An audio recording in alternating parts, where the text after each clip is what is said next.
The ceiling fans? They're very attractive.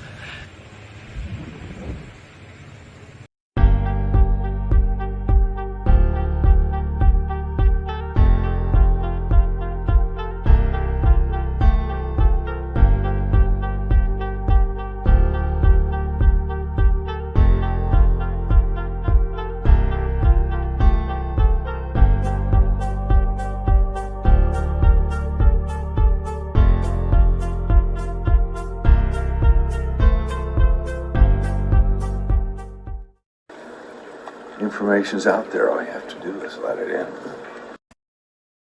The Incredible Hulk will not be presented this evening.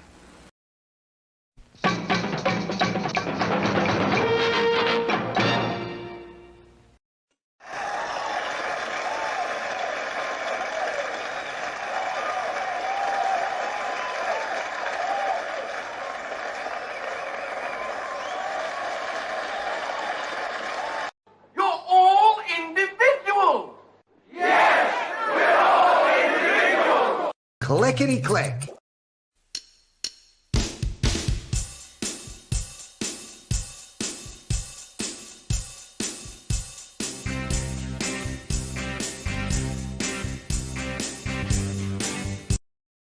Crank up the music.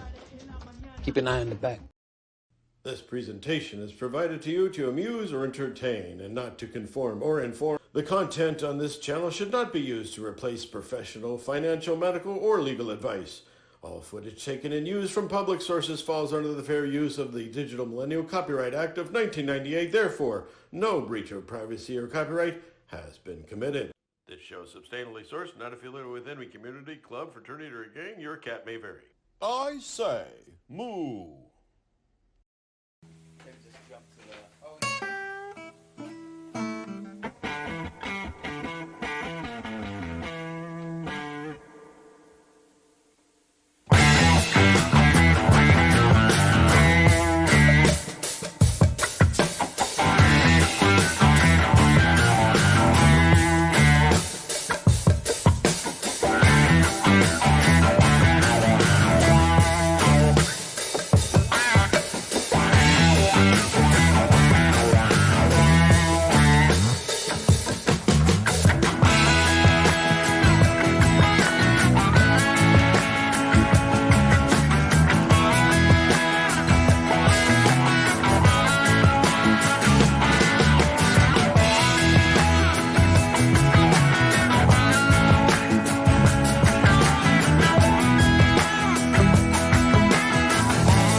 I've been told I tell a lot of dad jokes. So I thought, what makes a joke a dad joke? And that's when I realized a joke becomes a dad joke when it's apparent.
tracking continues.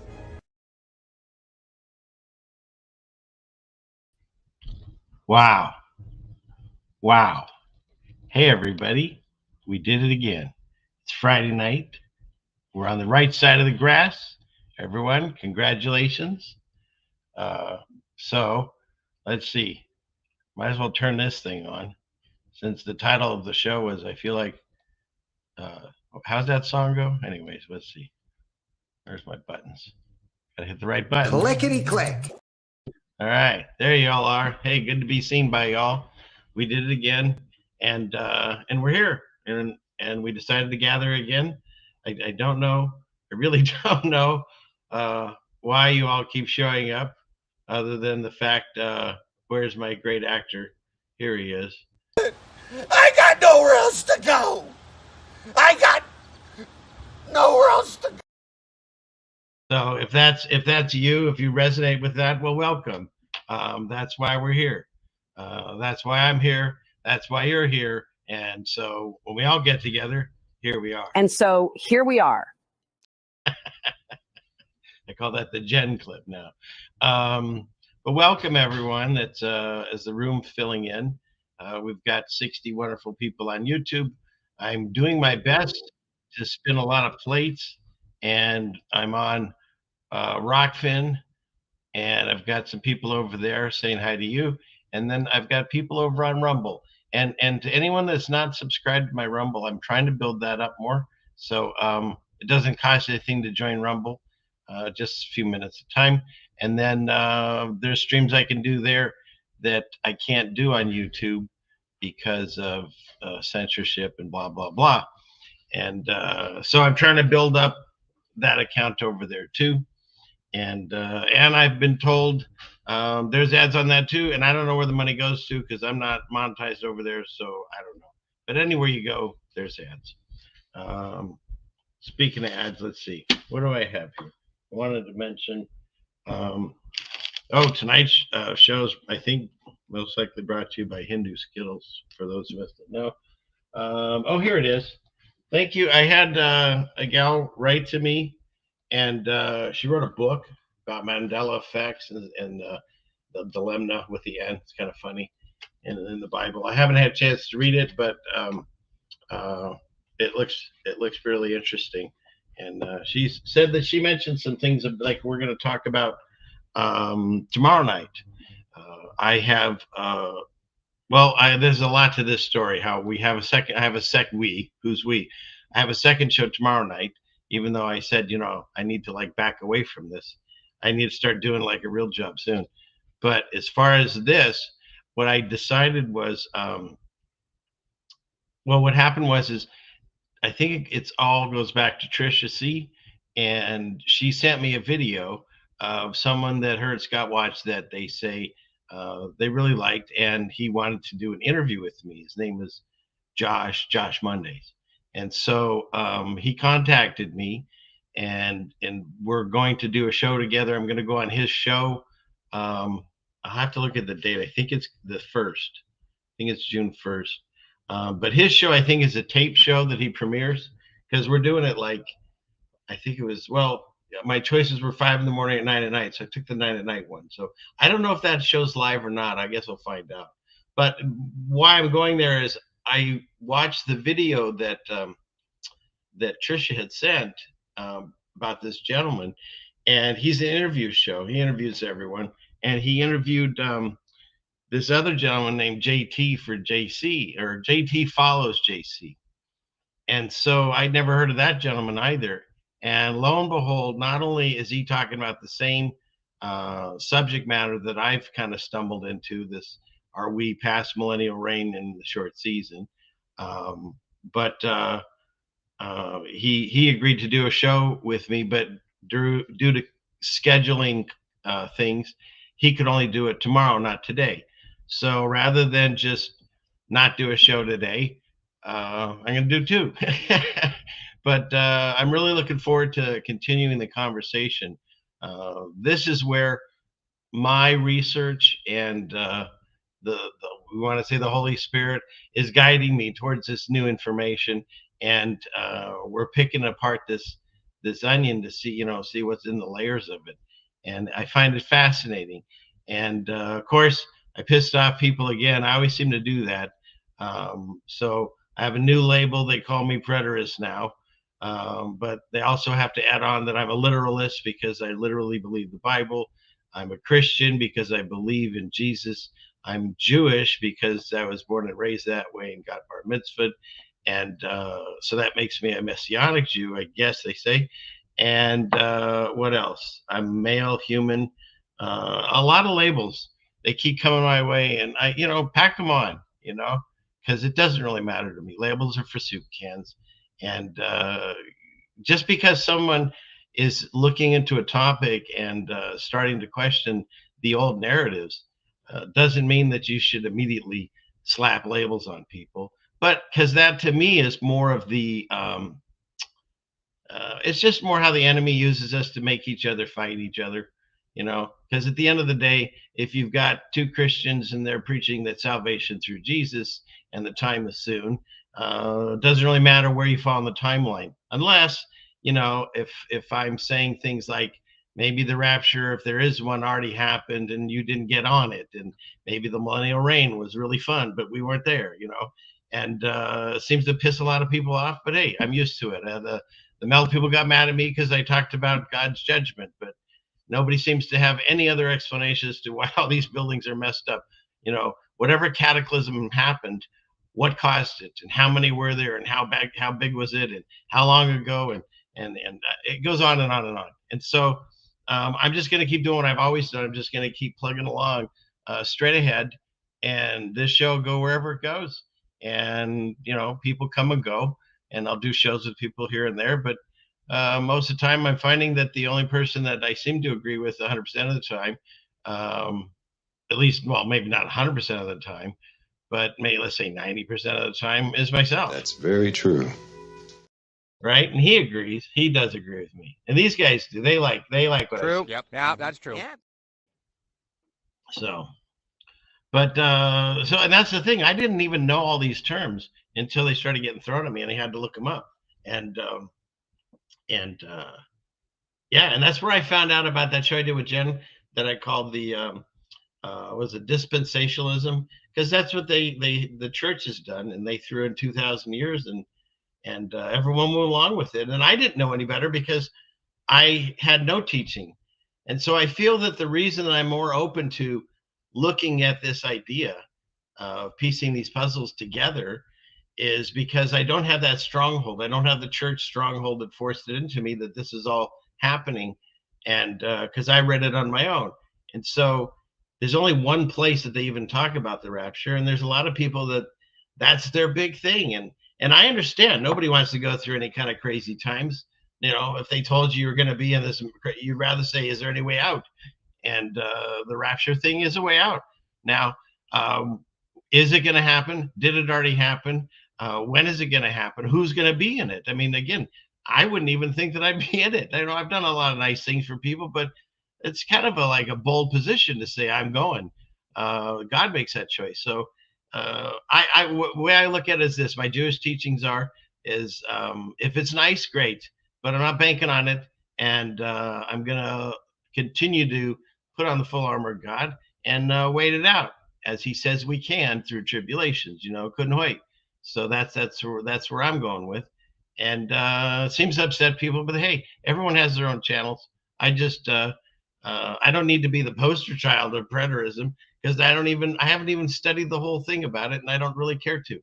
I didn't need to learn what exactly is a Christian to read the Bible or find Jesus or find God, for that matter. I did all that on my own, by myself. That's the way it works. And so there's guidance out there, but yeah, don't get caught up in that. It's another label, I believe, just like Mandela effect and flat earth, and they're all just traps. And don't get caught in them. Look into the things that you want to look into, pick the meat and throw away the bones of the things that you don't like, but try not to throw those things around, because it's just more division, and that's the devil's tool. So divide and conquer. Yeah. Yeah, I like I said, I'm not either. I don't even know what that is. I don't even. I mean, I know I've read up on it now, but that's like I didn't go. Ooh, let me become a preterist. Let's read up on it. No, I just whatever it is. So, but yeah. Okay, so what do we got? Oh, Melanie's here. Good. So from here on out, if you're showing up, then you'll be tardy.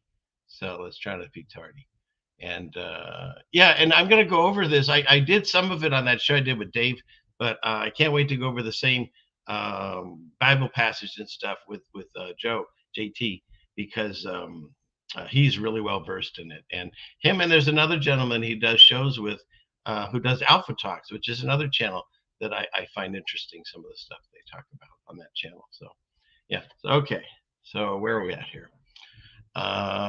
What is this? Preterists think that we're living in the new. Yeah, see, again, that's why labels are silly because I don't believe in that at all. You know, it's obvious. So, okay. All right, where should we go? What is this? Rethink? Rich is a Jesus loving Jew. He doesn't love a good rebel.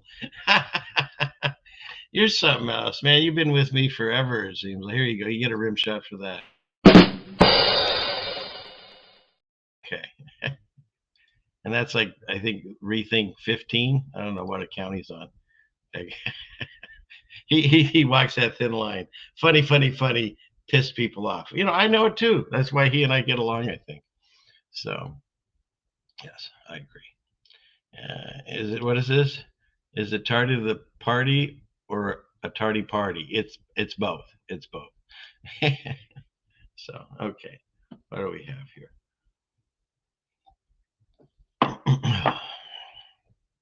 Okay. Where are we at here? I need to go to.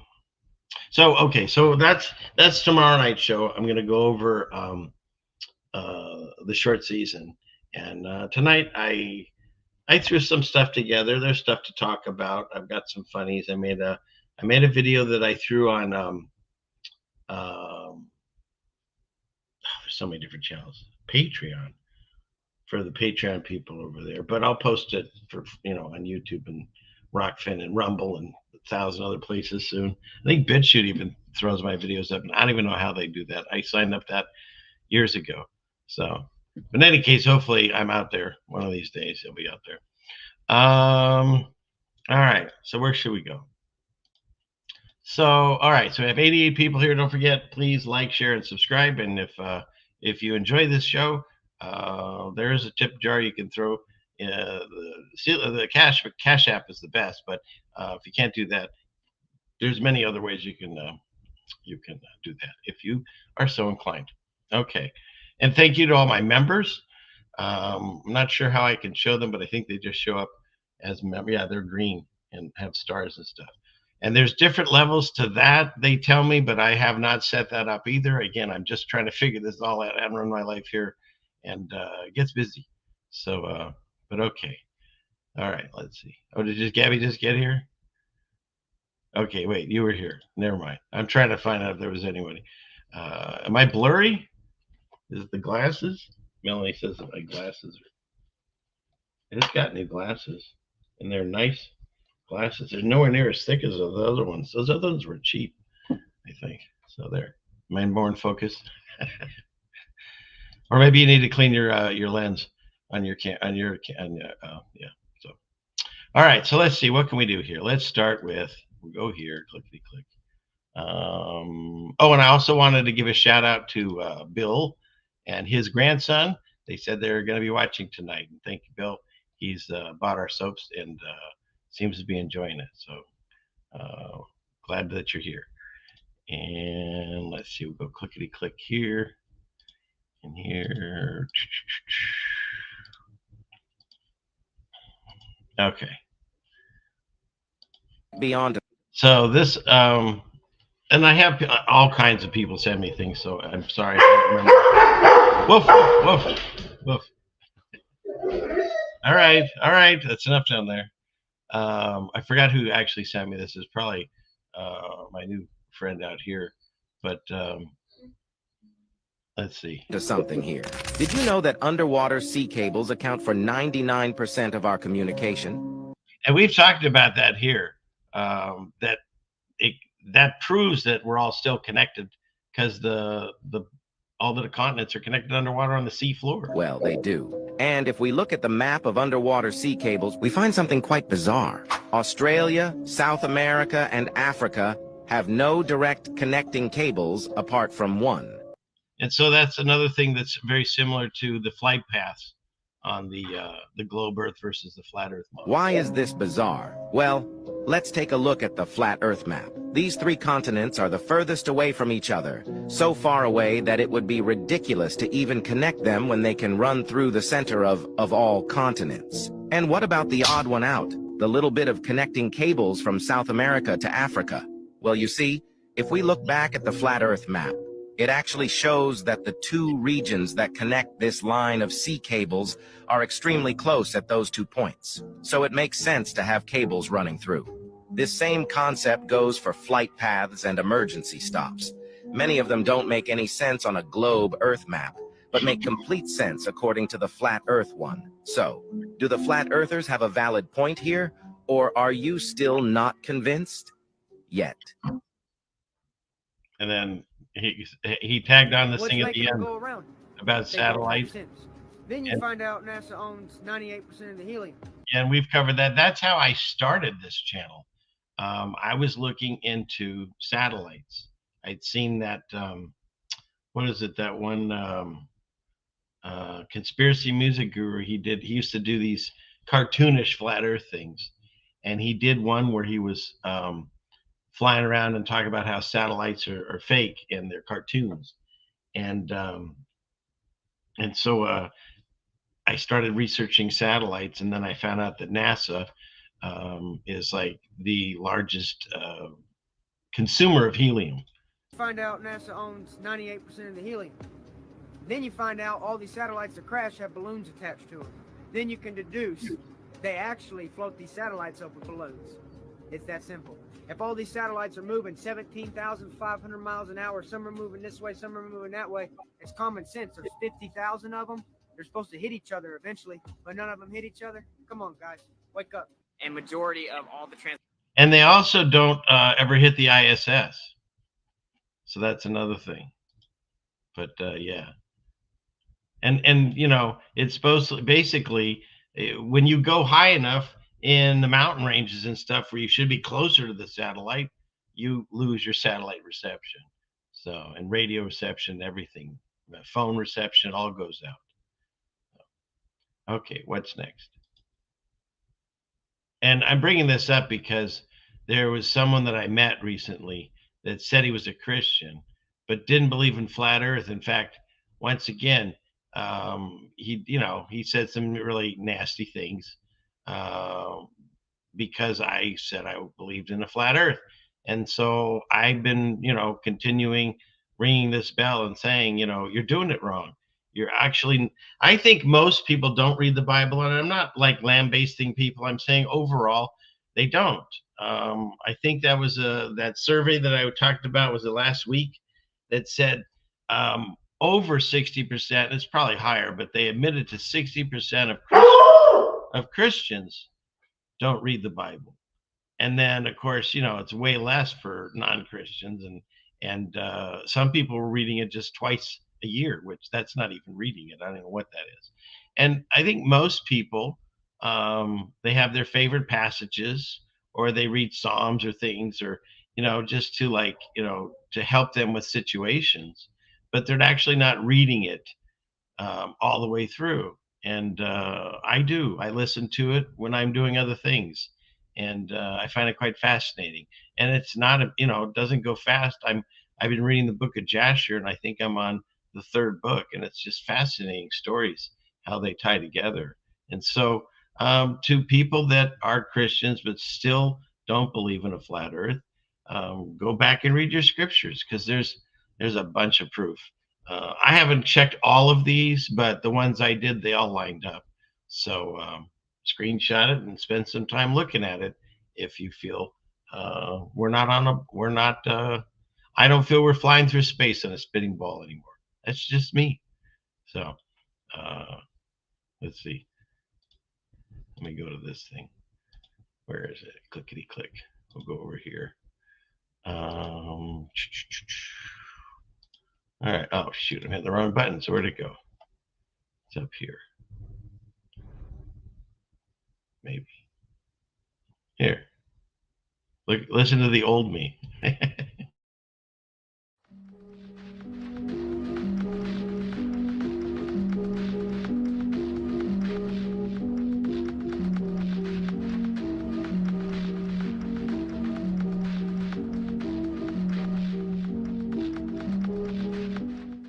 I don't believe I live on a cartoon ball that flies through space the way that they say on this ridiculous model.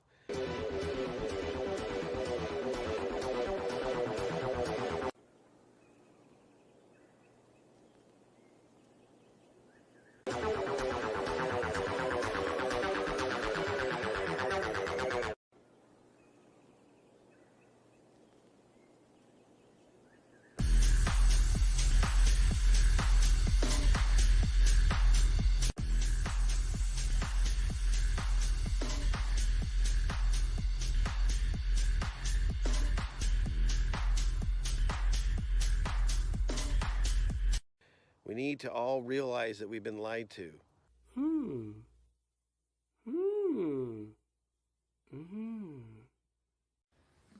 Satellite tracking continues. Right?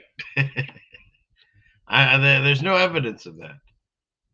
I used to buy into that. That's the thing. There's people that in my real life I know that watch, and a lot of them thought I've lost my mind several years ago. That's fine. But there's something, if you watch me enough, there's something that I have said that has actually resonated with even people that don't believe in all the stuff I talk about. And if that one thing that you can't solve, use that and grow from that, and you'll find out the reason he's saying all these things is because, well, I woke up to it, and it's true. It's very true. True. Yep. Yeah, that's true. Yeah. Wrong button, but it worked. It worked. It flowed, I think. So, but even as I sit here after all these years of doing this, I'm still learning.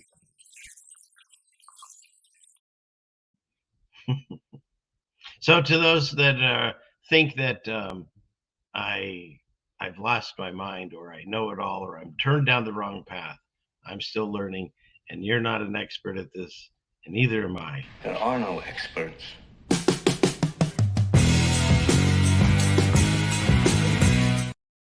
And that one is a shout out to Juan Truth, and I saw he snuck in late. I don't feel tardy. I knew I'd get somebody with that tonight. There'll probably be others shuffling in the room soon. But yeah, but we got it. So now we're all together. And so here we are.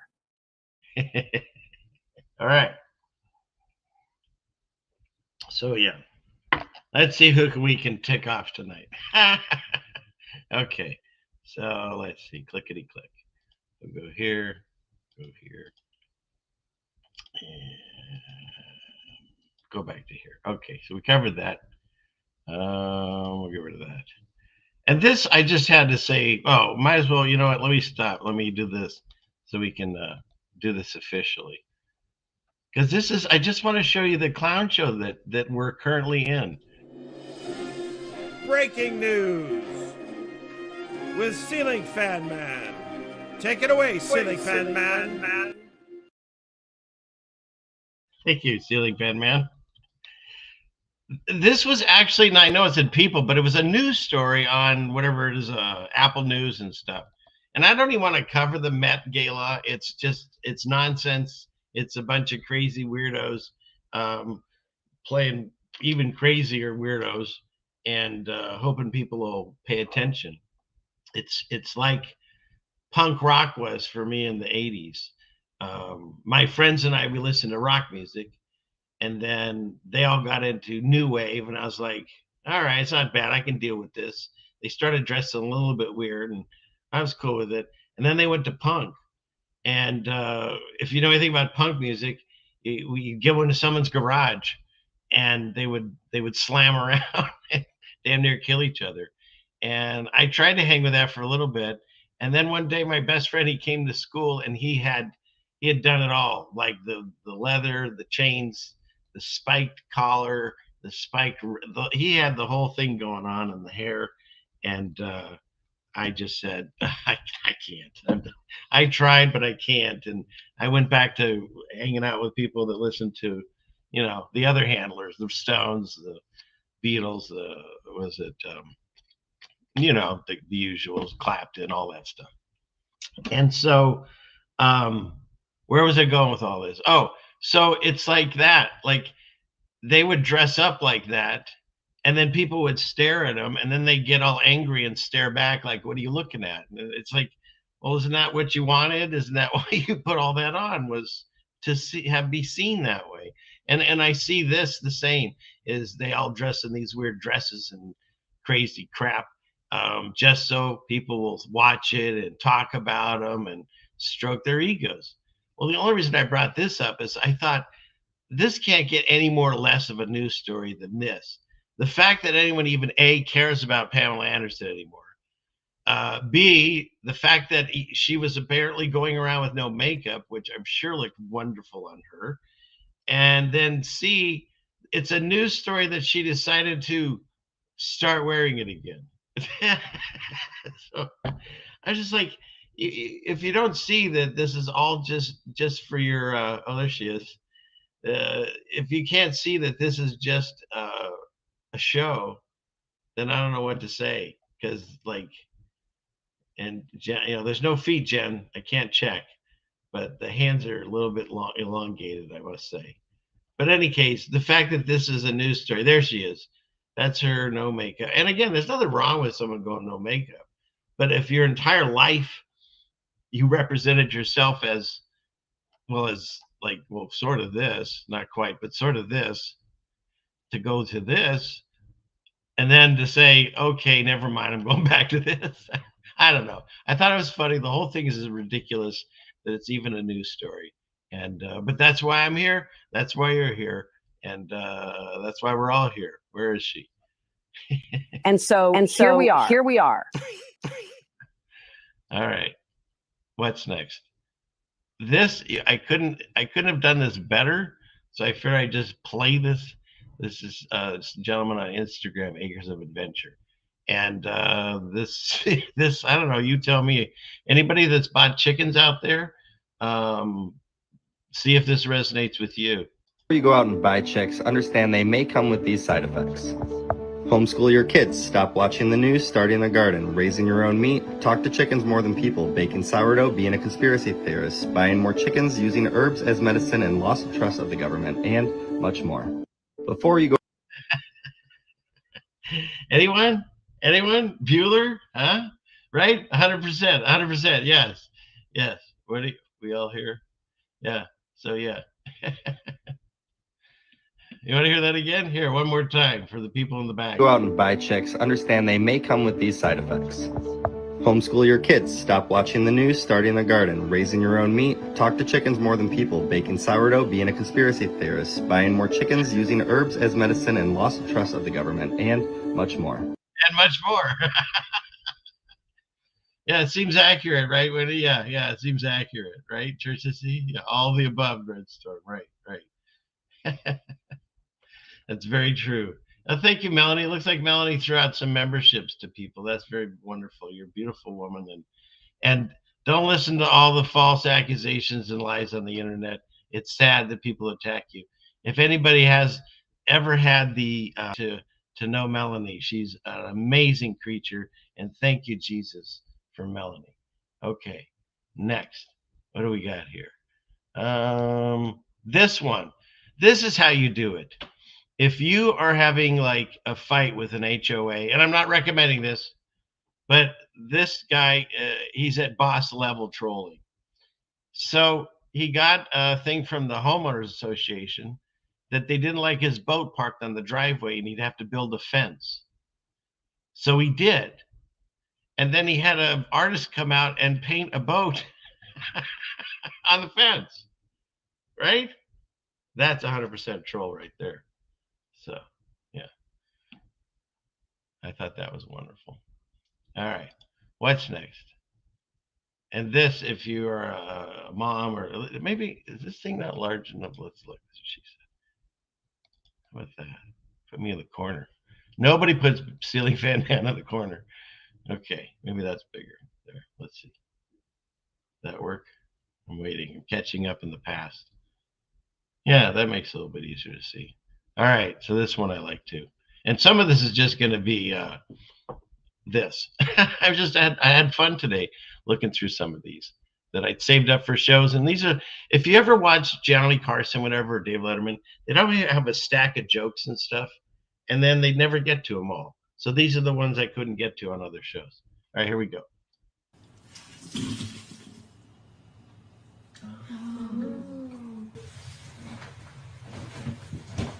Okay, I'm a rat. I see. Okay, okay.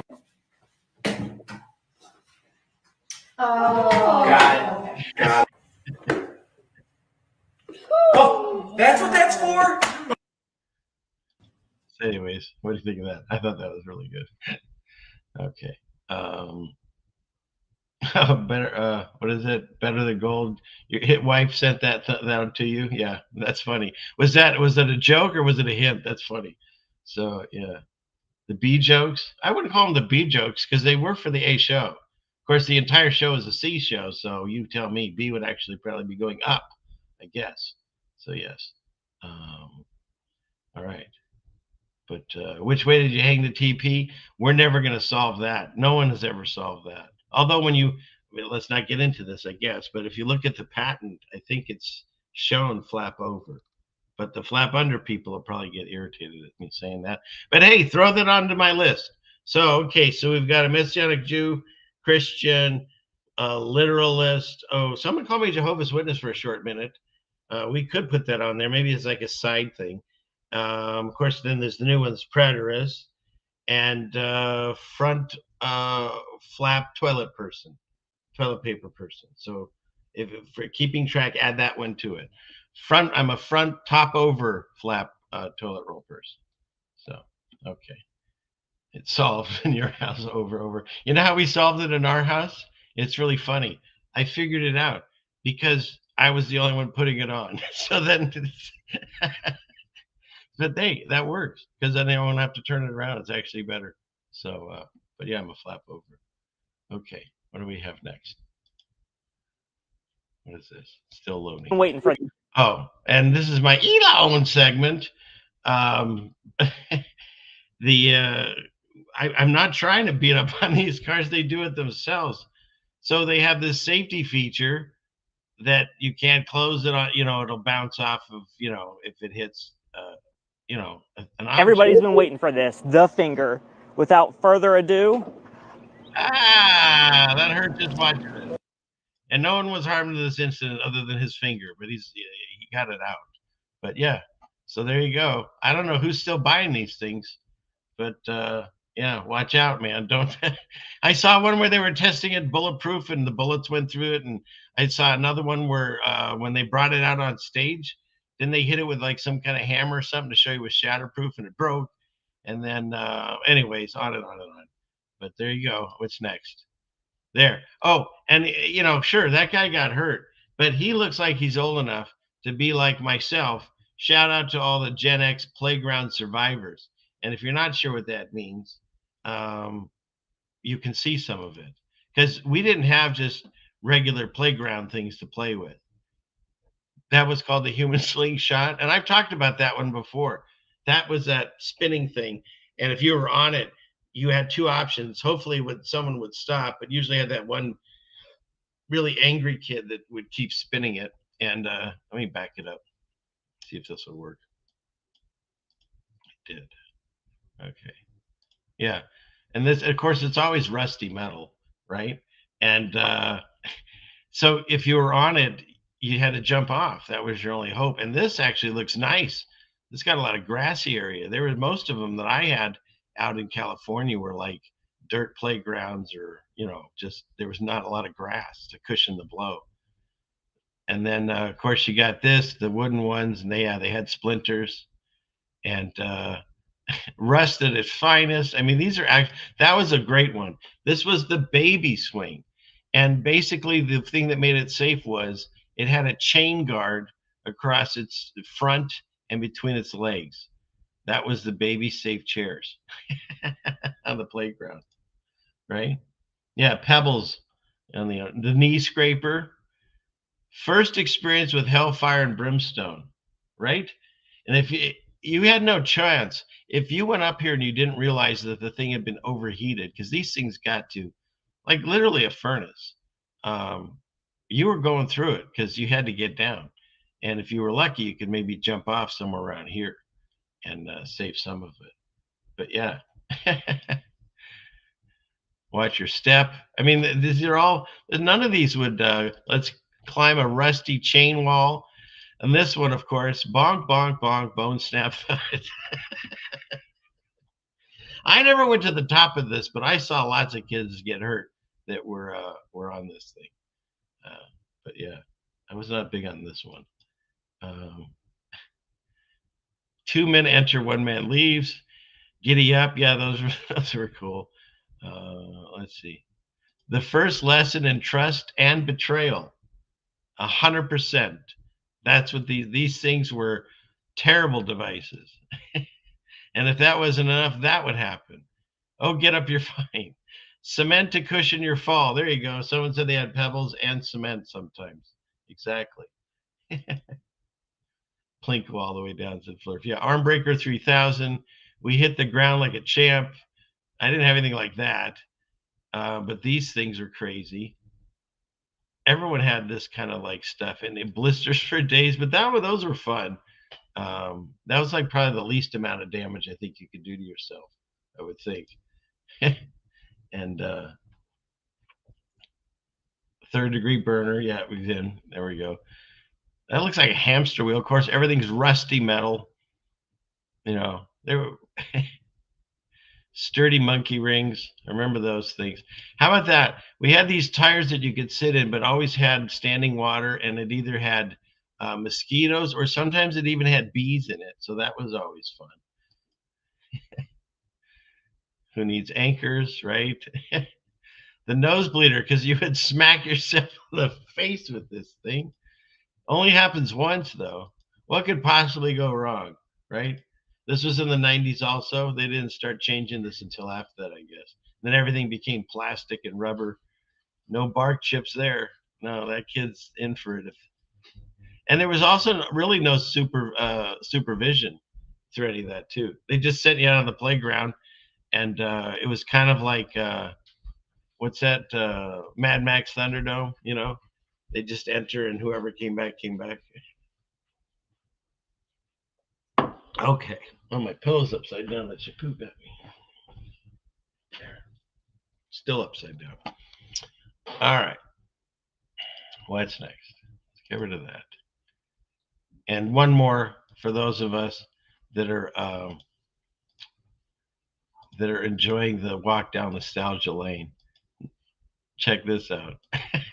This one cracked me up. The realizing that you're old enough to have exhibits about your childhood. And this gal, I can't play the music because they're all copyrighted stuff, but she goes to this, and it has 1980 kitchen, 1980. What do you call that? Radio, clock radio that you would set to wake yourself up. The living room. You got your turntable. Looks like a VCR. Of course, you got your cribbage and cards and stuff, and you got your old TV. There's your computer with probably a dot matrix printer. Where in the world is Carmen Sandiego? I guess that I didn't play that video game. Must have been an old video game. Of course, now she's no longer in yellow. That is a Mandela effect for me. She's now in a red dress. But hey, I wasn't into her that much, so maybe I'm wrong. But I sure remember that being a bright yellow dress. And Carmen Sandiego is now a red dress.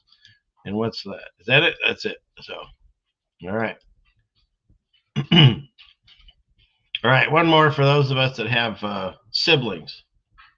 I'm the oldest. Of course I'm going to tell my younger siblings what to do, even though they're grown. I'm the middle child. Of course.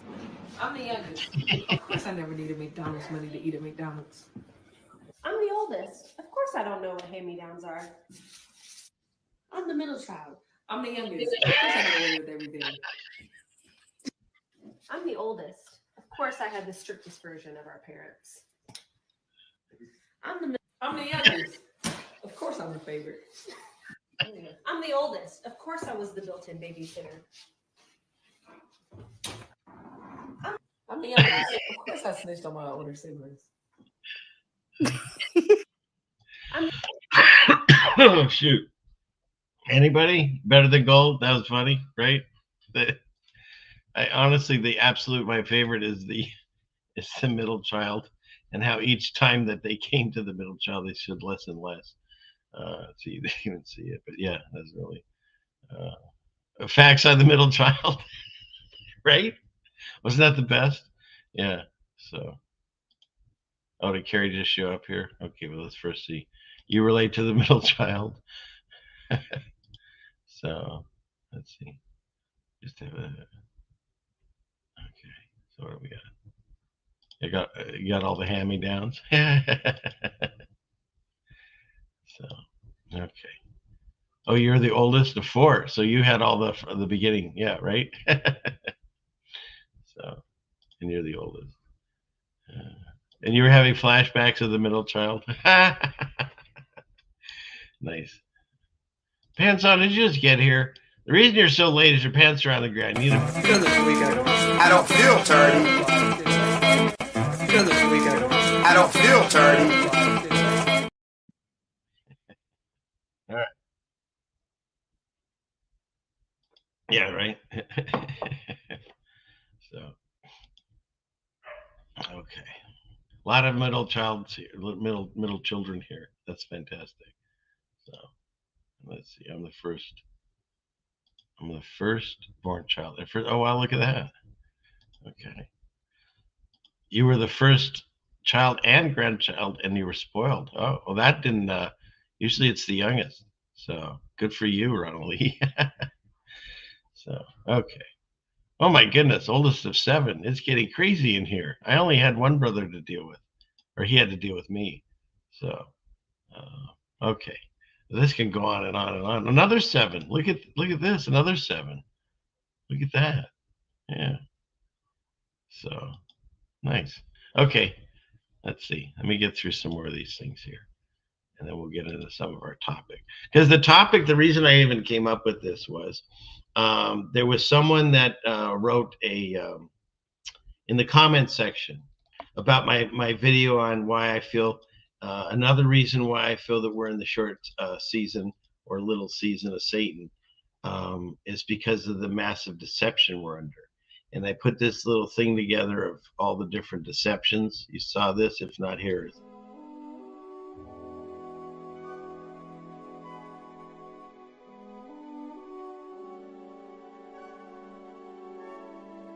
Huh. It says Satan will deceive us in those days. I wonder if we'll be able to tell when we're in those deception days.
Haha, I think we're in those deception days.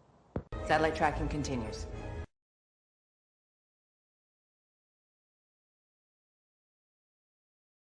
Right? I agree with that guy. Whatever he said. That's very true.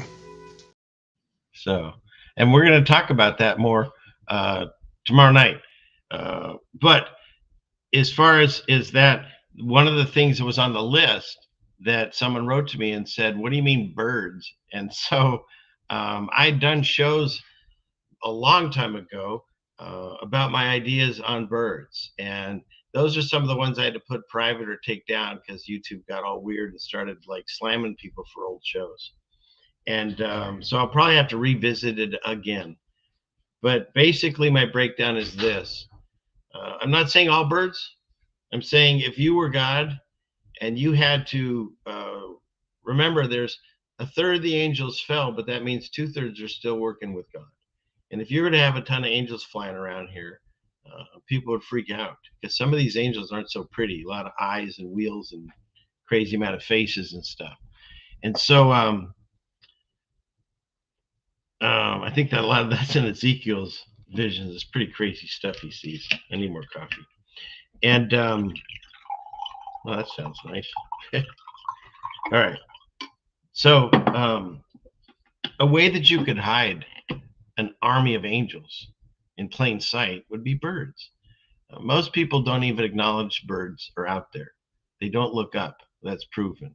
They say in marketing, they say that the only people that really look up are animals and children. Once you get to a certain age, nobody's looking up anymore. I mean, just look at our skies. That'll tell you. And so, where was I going with this? The whole idea of if you were going to hide a bunch of angels in plain sight, if you did them as birds, nobody even acknowledges them. And when you think about it, if you have a bird at your house in a cage and you talk to it and you interact with it, everyone thinks that's normal. Although I'm not big for birds in the house, but hey, everyone does their own thing. But if you're in a park and you see a bird and you start to talk to it and interact, it's not going to, won't look so good. And I just find that fascinating that it's the same animal. It's like they say, if you see a dog in the road with a collar that got hit, it's really sad. But do you feel the same way about coyote? They're the same animal, but one of them, I don't know, there's more connection to it. But as far as birds go, most people don't see them as anything. So they could easily be around in that. Now, angels can take any form, of course. They walk amongst us too. But what a way to just have your army flying around and nobody would notice. In addition to that, the other things I say about birds being angels, okay, let's go down the list of coincidences. All right. They both say they're from the heavens because God says in the Bible, he talks about the birds of the heavens. They both fly, apparently, with wings, apparently. And then you don't see dead birds of old age. It's always trauma. They don't die of old age. So that's kind of interesting because you don't see a lot of dead birds anywhere. Very rare. And in addition to that, I had a whole bunch more on this list. I haven't covered it in a while. It even goes back into like if you go into the readings of like Odin and stuff and how he had 2 ravens that would search the earth. And the way I see this is there's also another aspect to birds. Like, for instance, the one that I call out is pigeons. And I'm not alone. Here, I'll bring this up. That was interesting, as long as we're discussing this. Let's see. Let's go here. Okay. Clickety click. It's this one. And of course, right before the show, this got taken down. Dang it. And I didn't screenshot it, but basically it went like this. There's a channel called Birds Aren't Real. They have a whole website and everything. And they did a post. It was today, I believe, or yesterday. And it said they changed their minds. Birds are beautiful, wonderful God's creatures, and we're sorry and all this. And the first comment that had the most, likes or whatever right after it was, blink once if you're okay, twice if you're under duress and you need help. And then, of course, that was yesterday, and now it's completely gone. So that's a little sus. But in any case, I'm not alone in this thought. First of all, when it comes to pigeons, we've covered it on this show, but look it up yourselves. Look up baby pigeon.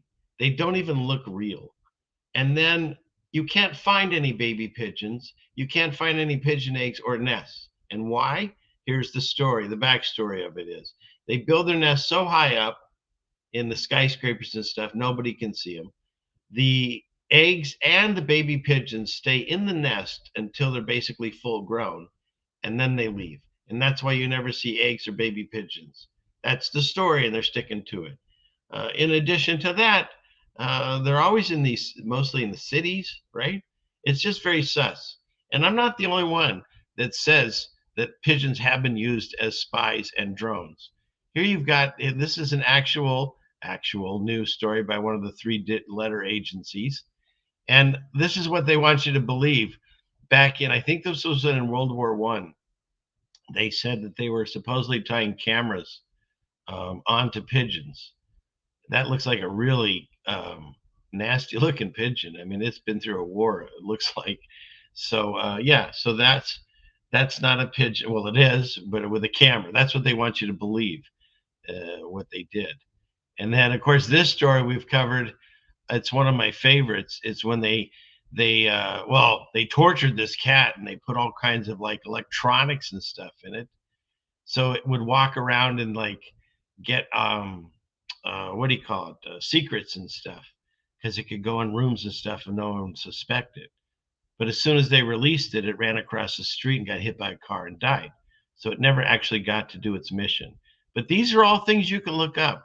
Look up acoustic kitty. It's crazy. And that was in the 60s, 67. Yeah. Then you've got this one, Charlie and Charlene, I guess. And so since the cats didn't make reliable spies, they went to fish. Again, look these things up. These are real. I saw this when they had the Spy Museum tour around. They had this dragonfly, and this was in the 70s. And they admit this is a drone. And if that's the capability they showed you in the 70s, what in the heck do you think they have in the 2024s? Or so they say. I mean, come on. It's a real thing. Of course, they have dogs. And then what is this? I'll see what happens when you don't read the whole article before the show. Look at this. I gotta look at this. What is this? Unusual spy devices, tiger droppings, and dead rats. Oh my. Okay, we got the guy for that. Where is he? Here he is.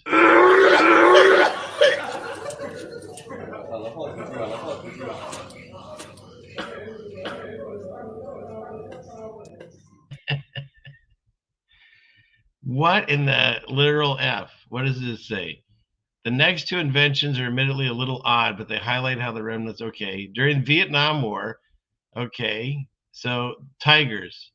The 3-letter A scientists invented what is known as a seismic intruder detection, okay, blah, blah, blah. They had to disguise it. And so since tigers are native to Vietnam, they made them look like tiger poop. Tell me we're not in a ridiculous play or whatever you want, a horrible movie.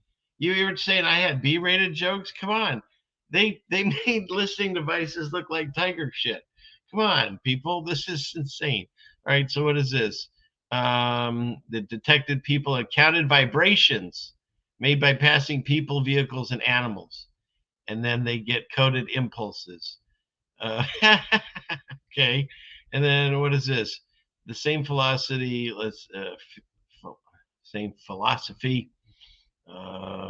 dead drop concealment. Okay. And then what? Oh, so they did it with dead rats, and they cut open a rat carcass and hid things in it, like money, notes, or film. And the rat would be sewn back up and placed at a predetermined dead drop location. Foolproof? Our scientists were correct that humans would find dead rats disgusting and avoid them. But not all creatures felt the same way, especially cats. And during testing phases, the rats went missing because stray cats had stolen them. And so they tried soaking the rats in things that cats wouldn't find appetizing, like hot sauce and cayenne pepper. And eventually wormwood oil. Revelations hitting. Okay. Our officers would douse the rats with wormwood oil before placing them in dead drop locations. And oh my God, these poor cats. I mean, it's not their fault. They're just being cats. These guys are throwing dead rats out there with money in it. My God. Now everyone in my audience is going to start cutting open dead rats. No, they don't do this anymore. Don't look for money. Okay? Stop it. Oh my God. Let me get out of this. How do we get out of this? It's one of these buttons. You guys are over here. Here you are. Okay. I clear my screen of some of this stuff. Okay. Not that one. Oh, not that one. Let's see. Go to here. Okay, get rid of that one. Okay. So let's go back. We're here. And we're here. And we're here. And we're here. And so here we are. Okay, and one more. We got to go here. A lot of clicking and a lot of clickities. Okay, I think we were here. Now, how about this? I'm not taking sides in this. I'm not touching that thing. But the Ravens have chosen. I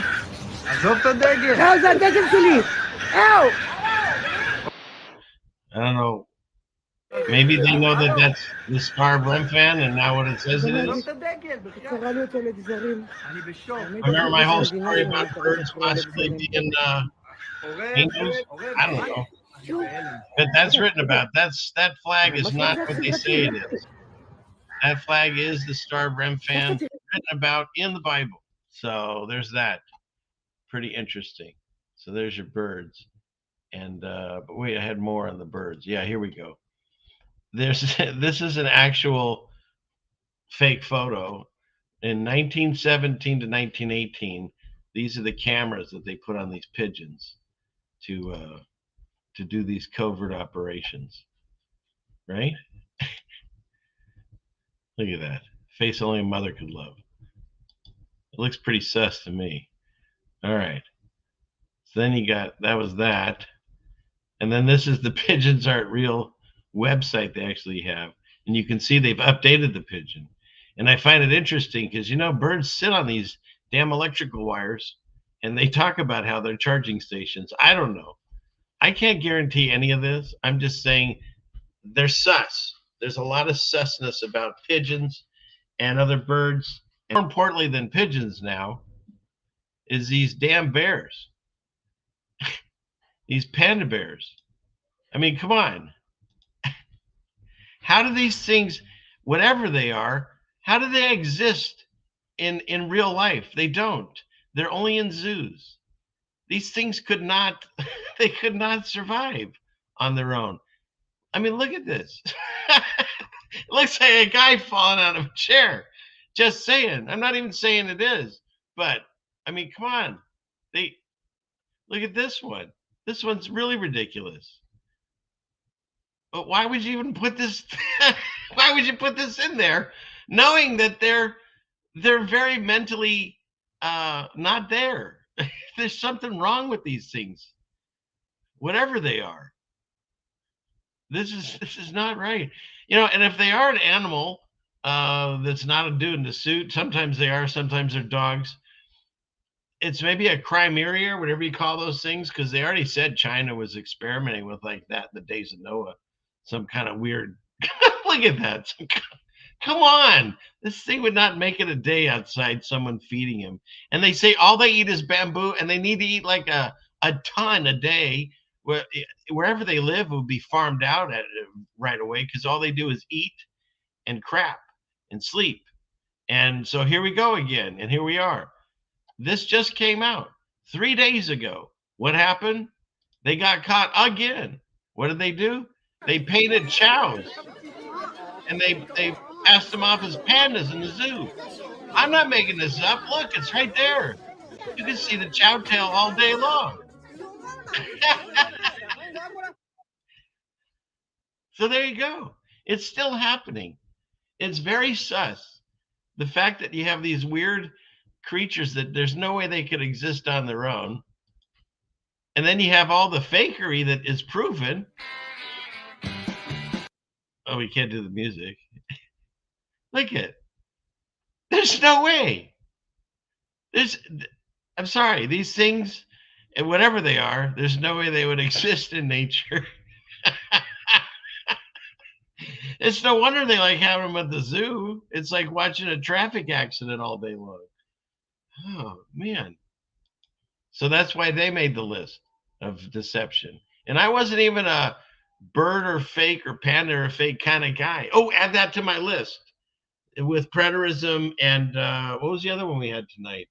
Oh, shoot, I already forgot it. But I think Panda, I wouldn't say I'm a non-panda believer, but let's put me on the list of pandas are sus.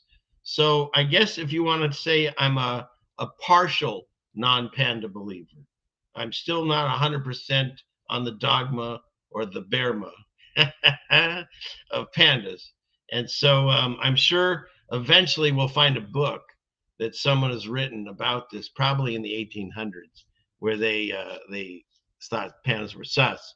And that's where I got my belief on this. And the pigeon thing, I'm sure the same thing. So put me as a 100% believing that pigeons, there's something wrong with them. How about that? I don't know if the pigeons aren't real, if I'm completely on that page. So put me down as a partial pigeons aren't real. Let's put me down as the pigeons are sus. If there's already a sect of that, then I'll do that. If not, I'll create my own. So pigeons are sus, pandas are sus. Pretty much that whole list is sus. And yeah, so there. Wow, I hope I got all the labels right. I'm panda agnostic. Is that what you said, Joey? I mean, look, what's going on over here? The panda agnostic. I'll take it. I'm sure. Yeah, giant pandas. Yeah, right? Splintery.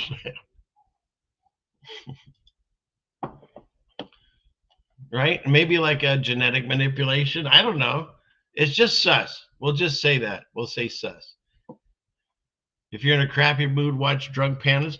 Aren't they all looking drunk, though? I mean, I don't know if there's a specific category of that, but just the regular panda, if they're not drunk, it's funny enough, I think.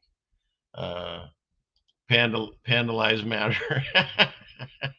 Right? That'll be the next thing. It'll be on the college campuses soon. You heard it here first, just so you know. I want credit. I'm gonna be patenting that, or whatever you call it. Panda lives matters tonight. So, oh, you'll join? Excellent. Okay. All right. Same here. Okay. Cool. What is this? Pigeons are real. Okay. So ask your client, has she ever seen a pigeon nest, an egg, or a baby? Take a picture of it, because all I find is on the internet, and they're nuts looking. Here, we'll show it again because they're ridiculous. Let's see. Baby pigeon. And they don't let them out of the nest until they look like a regular pigeon, so that's why you never see them. Okay. Dun-dun-dun. All right, Melanie, this one's for you.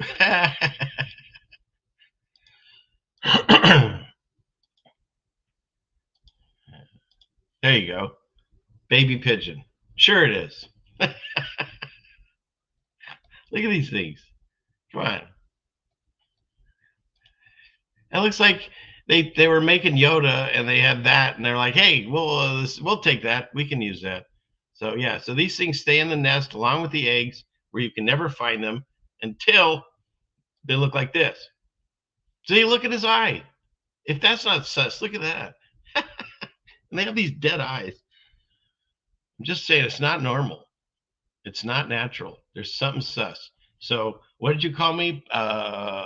Pigeon agnostic. Please add that to my list of labels. Partial preterist and pigeon agnostic. And pandas are sus. That's the new label for that I created tonight. Okay. What's next? Let's get rid of that. Okay. Let's see. Okay, and I was looking over at Rumble, and I see it's what is, how do I pronounce that? But 004 unlovely. That person saw two birds having sex on a highway. Why would angels do that? Now, when I say that birds are angels, don't forget, first of all, not all birds, just some. I think what you would do is scatter amongst real birds. So there are real birds. I'm not saying that there aren't any. I'm saying they're infiltrated by angels and drones, and you'll never know because there's so many real birds. However, having said that, doesn't mean all the angels are good, right? I don't know. Maybe some of them could be dark angels. I don't know how it works. Nobody does. But as far as them having sex on the highway, I don't know. It's kind of odd. But again, I'm having a trouble finding birds dying of old age. Where do they go? I mean, every single bird that dies somehow miraculously gets eaten by a bigger bird or an animal or whatever. We never see it. I mean, I would just think you'd see more. But who am I to say? You know, as many people like to point out, There are no experts.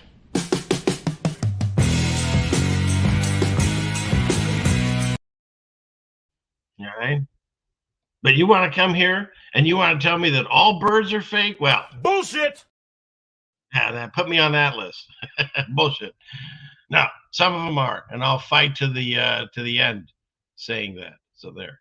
Okay, what's next? Okay, how we doing, everyone? We having fun? I hope we're all having fun. I make this up as I go along. This show specifically, because I got a lot planning for tomorrow nights too. But I wanted to make sure I was here for you all. So okay. Oh, and then I saw Ryan's here. Looks like you just got here late too. Wherever the guy is. I don't feel dirty. I have been trying my hardest to get Sarah to do anything, and she just does not. She doesn't want to fight. She doesn't want to do anything. So there's no more Sarahs for a while until we figure this out. She's on some kind of weird strike, and I don't know. I don't know what. That makes no sense. Okay, well, whatever. A lot of times I've been told that. Okay. So let's see. Let's go back to. Let's see. Clickety click. We'll go here. Oops. Not there. Wrong buttons. Gotta go here.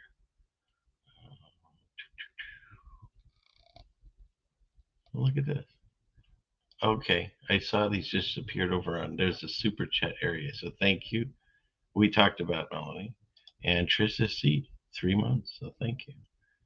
Oh, yeah, I'm gonna trigger someone. I probably already have. That's fine. But that tells me we're over the target, you know, because if the truth is leading me a certain way, and every time it's led me to something very controversial, the Holy Spirit guides me through. And I think that's what's happening, because I'm trying to play outside this playground and try other ones and meet up with other like-minded thinkers so we can continue these discussions. Because if you hit a stronghold and a block, you're not going to be willing to have a discussion about something. And I understand, you know, if someone that's been indoctrinated by the church their entire lives, it's going to be tough to like think outside of those teachings.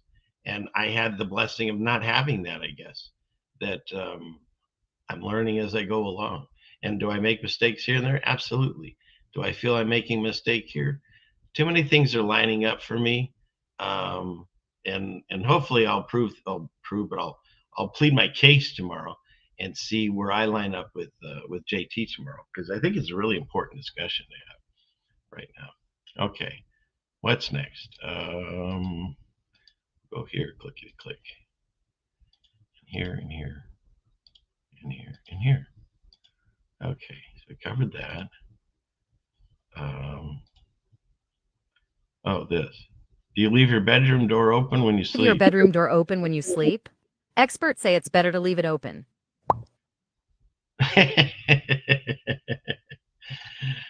Right? That's the expert. Do you leave your bedroom door open when you sleep? Experts say it's better to leave it open. There's your expert. So, and this one, I'm into the cats for a while. Sorry, peeps, but I don't have Sarah to show you. So, Girl is the nastiest skank bitch I've ever met. Do not trust her. all right, so there's that one. And this one, I think I said this one to you, Melanie. This one's hilarious, and I don't even wear makeup, but I could feel the issue trying to make things match.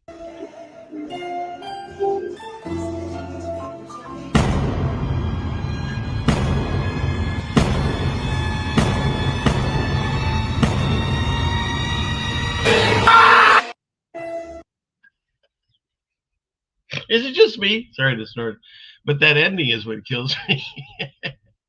The struggle is real, says Melanie. One more time.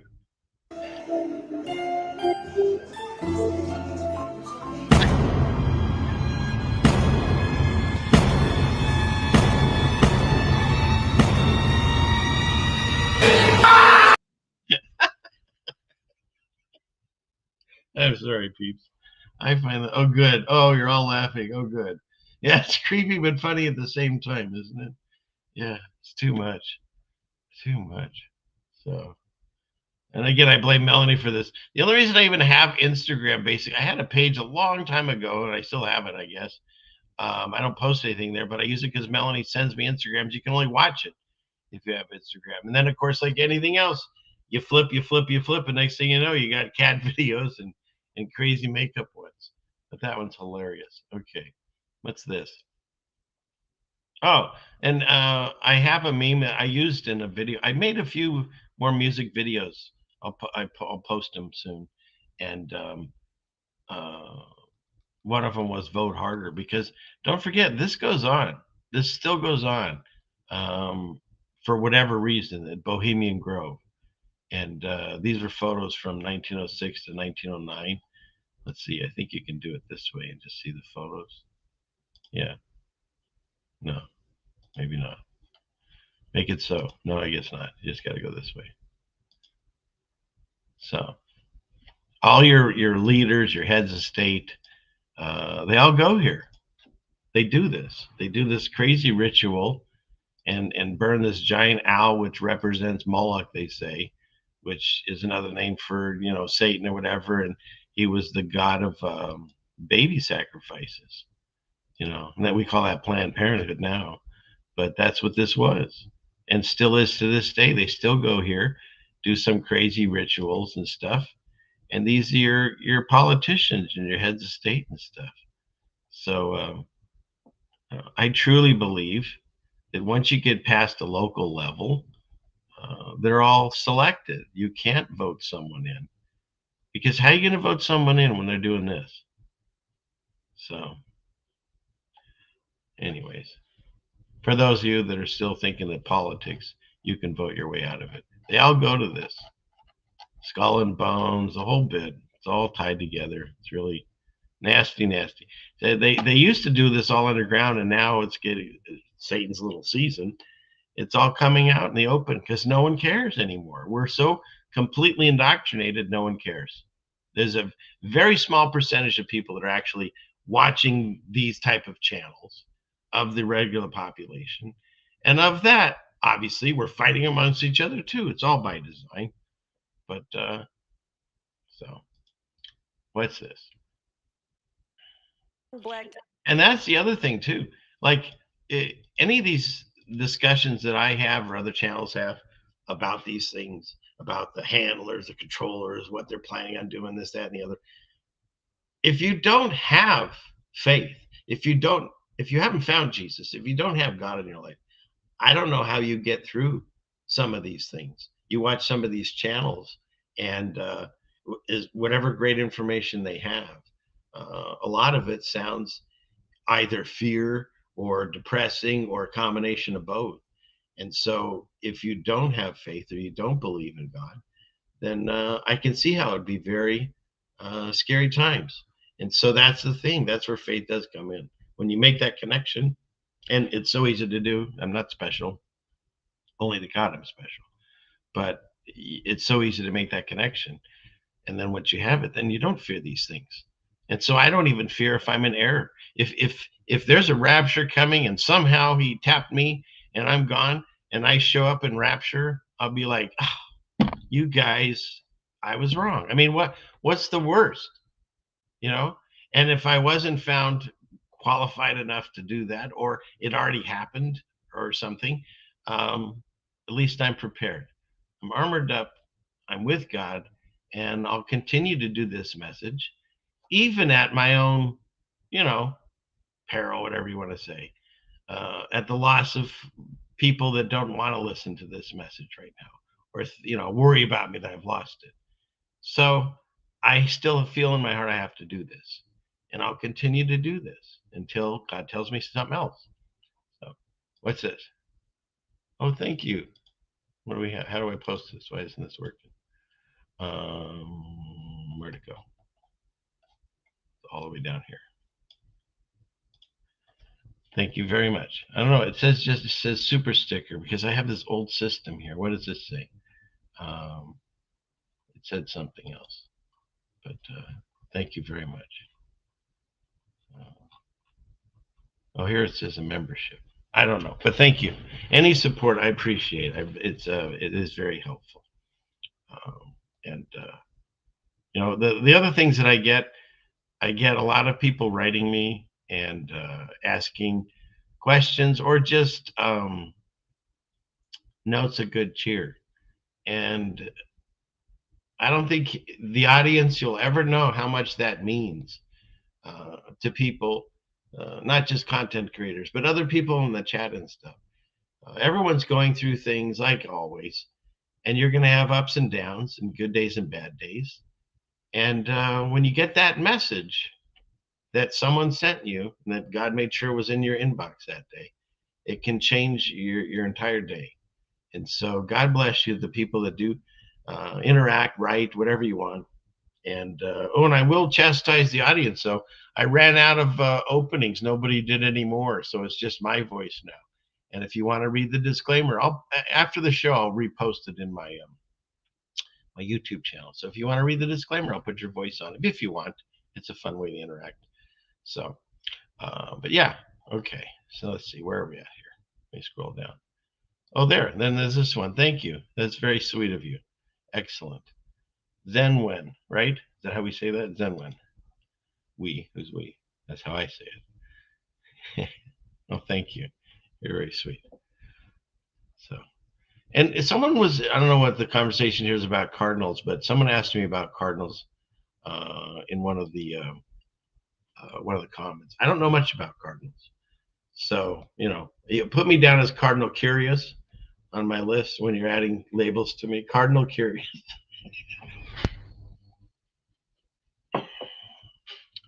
Hey, hon. What? I'm a new label. I'm cardinal curious. Cardinal?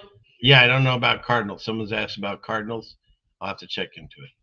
So, oh wait, what does this say? Here's a red cardinal flies in front of you. They are watching your soul. Yow. Really? Okay. Well, there you go. So I'm very cardinal curious. We don't have any red cardinals out here. No. So, all right. Okay. Let's see. Where are we at here? And I'm a gem. You're sweet. And there's a heart. Okay. All right. So now what are we doing here? Okay. Thank you. All right. Pigeon. Yes. Thank you. I'm probably gonna write. I will write this down. I want to make sure that I get my label correct. So I'm a pigeon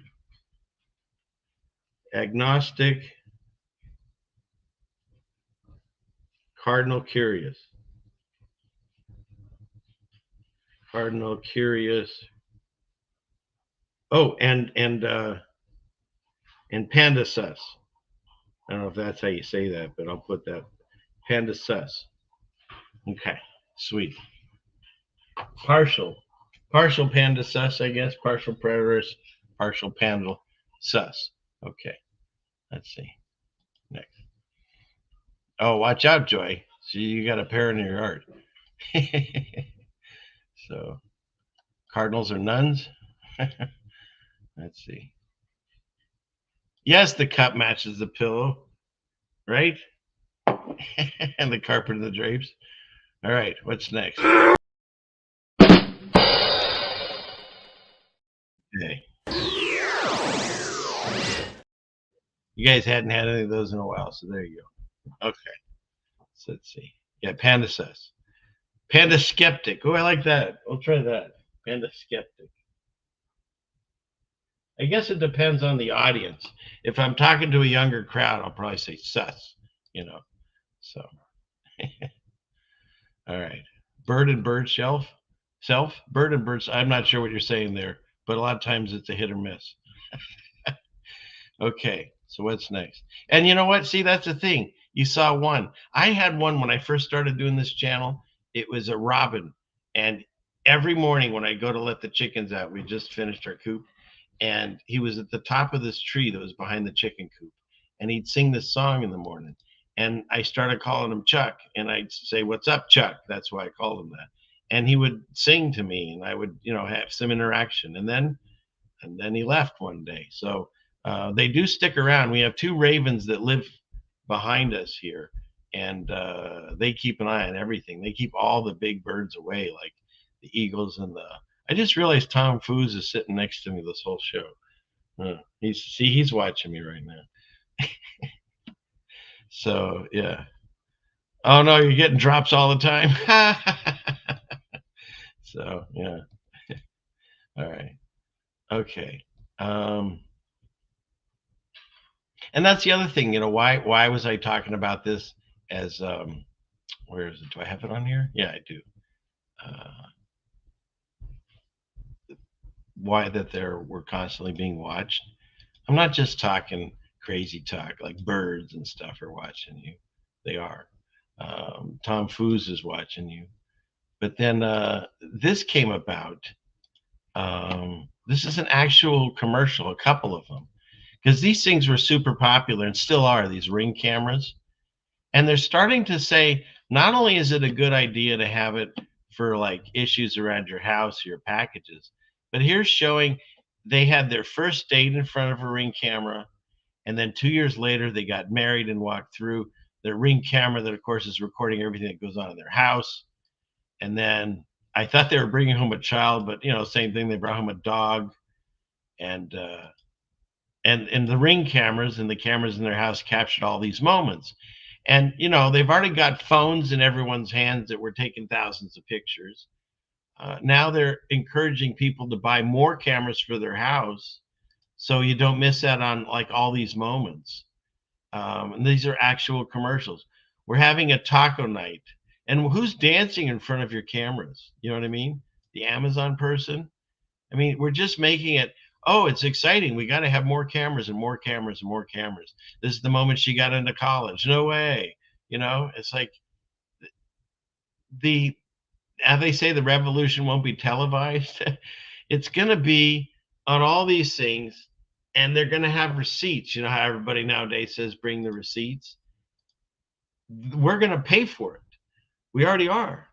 There are cameras all over the streets. There's cameras in every single building. There's cameras on most of the doors in all these neighborhoods. There's cameras inside. There's Alexa. They're all over. We're constantly being monitored. And it's really funny because when you look at where is it? Is it this one? Come on. Where'd she put it? It's one of these.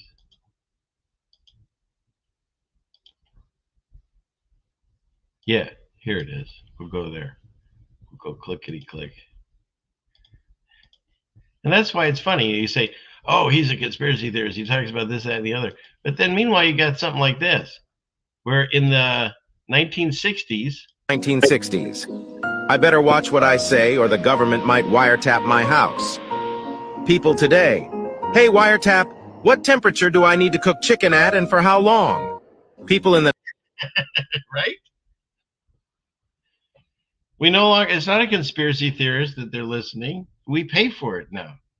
We openly use it and pay for it. And I'm saying we as a general populace. Because when you're God and you can be everywhere at all times and see and hear everything at all times, when you're Satan, you don't have that capability. So he infected all these machines, these airways, the demon wave technology, through the portals, the scrying mirrors, and he's listening and watching. And just like they say, Satan Claus in the North Pole, it's the inversion of God's throne over the North, looking down, seeing and knowing everything with the saints or the angels. And now it's Santa, which is an inversion of Satan, basically, living in the North Pole, which on the maps now doesn't exist, with his elves instead of, the angels. So it's a complete inversion of that, like everything else. And he has to use this machinery in order to keep tabs on things. And you're being deceived if you think it's not happening. I mean, all you have to do is just see that all the ads are being skewed towards things that you're interested in, even if you're not looking it up, if you're talking about it in front of your phone, or if you're thinking about it. That even happens too. You connect with the TV and we both say things at the same time. It's just, there's a connection that we don't understand. We're waiting to be plugged in like Neo, but we're already there somehow. The Simone Watchman does a lot on this, but we've had discussions on this show even. There's a connection that we have to this that we don't even understand, just because we can't see it or feel it. There is an aspect of AI that is creating the experience individually for everyone, just for you. Whoever's listening to this, AI is listening to what you do and watching and however you want to say it happens. And then your ads, your TV shows of interest, your YouTube channel, whatever, it's all going to get starting skewed specifically towards you. And the algorithms they actually know more about you than anyone else, than yourself. And look at this ad I got. This is called Helium Trades. Read smarter with balanced news curated by AI. So now they're saying that the only news that you can get that is unbiased is AI. Hey, come on, people. Some of it's conspiracy theory and some of it is just right in your face. It's happening right now. So, but then there's certain people that I guess won't have to worry about the computer revolution if you listen to the politicians, because of course we're supposed to listen to everything they say, because then you get this gal. Young black kids growing up in the Bronx who don't even know what the word computer is. They don't know. They don't know these things. And I want the world open up to all of them, because when you have their diverse voices innovating solutions through technology, then you're really addressing society's broader challenges. Young black kids growing up in the Bronx who don't even know what the word computer is. They don't know. They don't know these. They can get away with saying this stuff. It's nuts. These are your handlers that are controlling everything. Things. And I want the world open up to all of them, because when you have their diverse voices innovating solutions through technology, then you're really addressing society's broader challenges. These people are so out of touch with reality, it's ridiculous. It's just ridiculous. Okay, now I don't know the rest of you if you have dogs, but this is literally every single time my wife gets up from anywhere and the dogs are in the room, it's this. Right, we fucking going. I'm so fucking down. Let's do this. I'm just going to the toilet. To battle! No, to battle to shit. Oh, lead the way. On an adventure it is, isn't it? Not an adventure. On a voyage, my liege. Lead the way, Alpha. I want to go to the other room. I'll grab my leash. Anyone? Bueller? Come on. This is every single time she gets up from anywhere she's sitting. Let me fucking going. I'm so fucking down. Let's do this. I'm just going to the toilet. To battle! Not to battle to shit. Oh, lead the way on an adventure it is, isn't it? Not an adventure. On a voyage, my liege. Lead the way, Alpha. I want to go to the other room. I'll grab my leash. Jeez. I love it. Freaking love it. Okay. Oh, shoot. Let's see. Is that your dogs too, Trish? Right? Yeah. So. Okay. Next. Let's get rid of that. Oh, and the cats do that for you. Yeah. Right? That's funny. Let's see. Oh, I guess we missed. No, we did this. We did the bears, right? Yeah, whatever these are. Okay. Not going down that rabbit hole. I wanted to show this because this is how easily people can be deceived. I had someone send this thinking this was real. This is completely edited to make it look like fish are falling from the sky, and he even picks one up. But this is how good you can do in editing. So just because you saw it on a video on a truth channel or wherever on YouTube, just be careful. Because I believe in fish. Make sure you put that on my list. A fish believer, but not fish from the sky like this. Oh, look. See, readers already said it's CGI and blah, blah, blah. So, and it was fact checked by Iran. So there you go. That's what it says right there. And then, but this, strangely enough, Israel is real.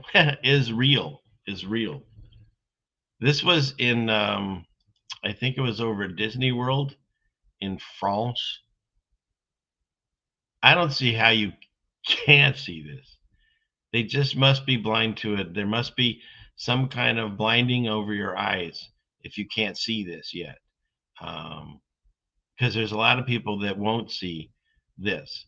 And hopefully if you point it out to them, they might notice. But yeah, just normal. What is it? Normal contrails, right, Joey? Yeah, nothing to see here. Move along. Moving along. So, anyways, enough of that. Did you see my video I did? It was like a 1-minute video. I started singing "Sunny Day," and then planes started flying across, and within minutes it was all just blah, white, nasty. So it's the way it is. Okay. And just so you know, people look into these things. There's like entire walls and stuff made of bones in Portugal.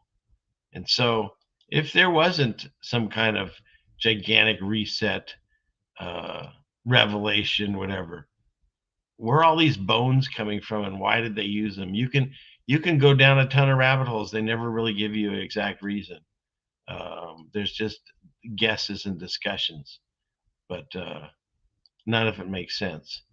There's nobody like, can you imagine? So like you're building this nice church and this guy's like, all right, hear me out. I got this wild idea. So we're running out of bricks and we got all these bones over here. Where'd they come from?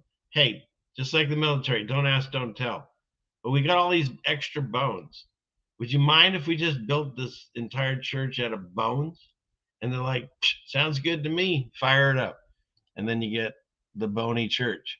So, yeah. The narratives don't make sense on none of this, on any of this. They don't make sense. What does make sense is when I started looking at all these paintings that they said was what they think Revelation will look like.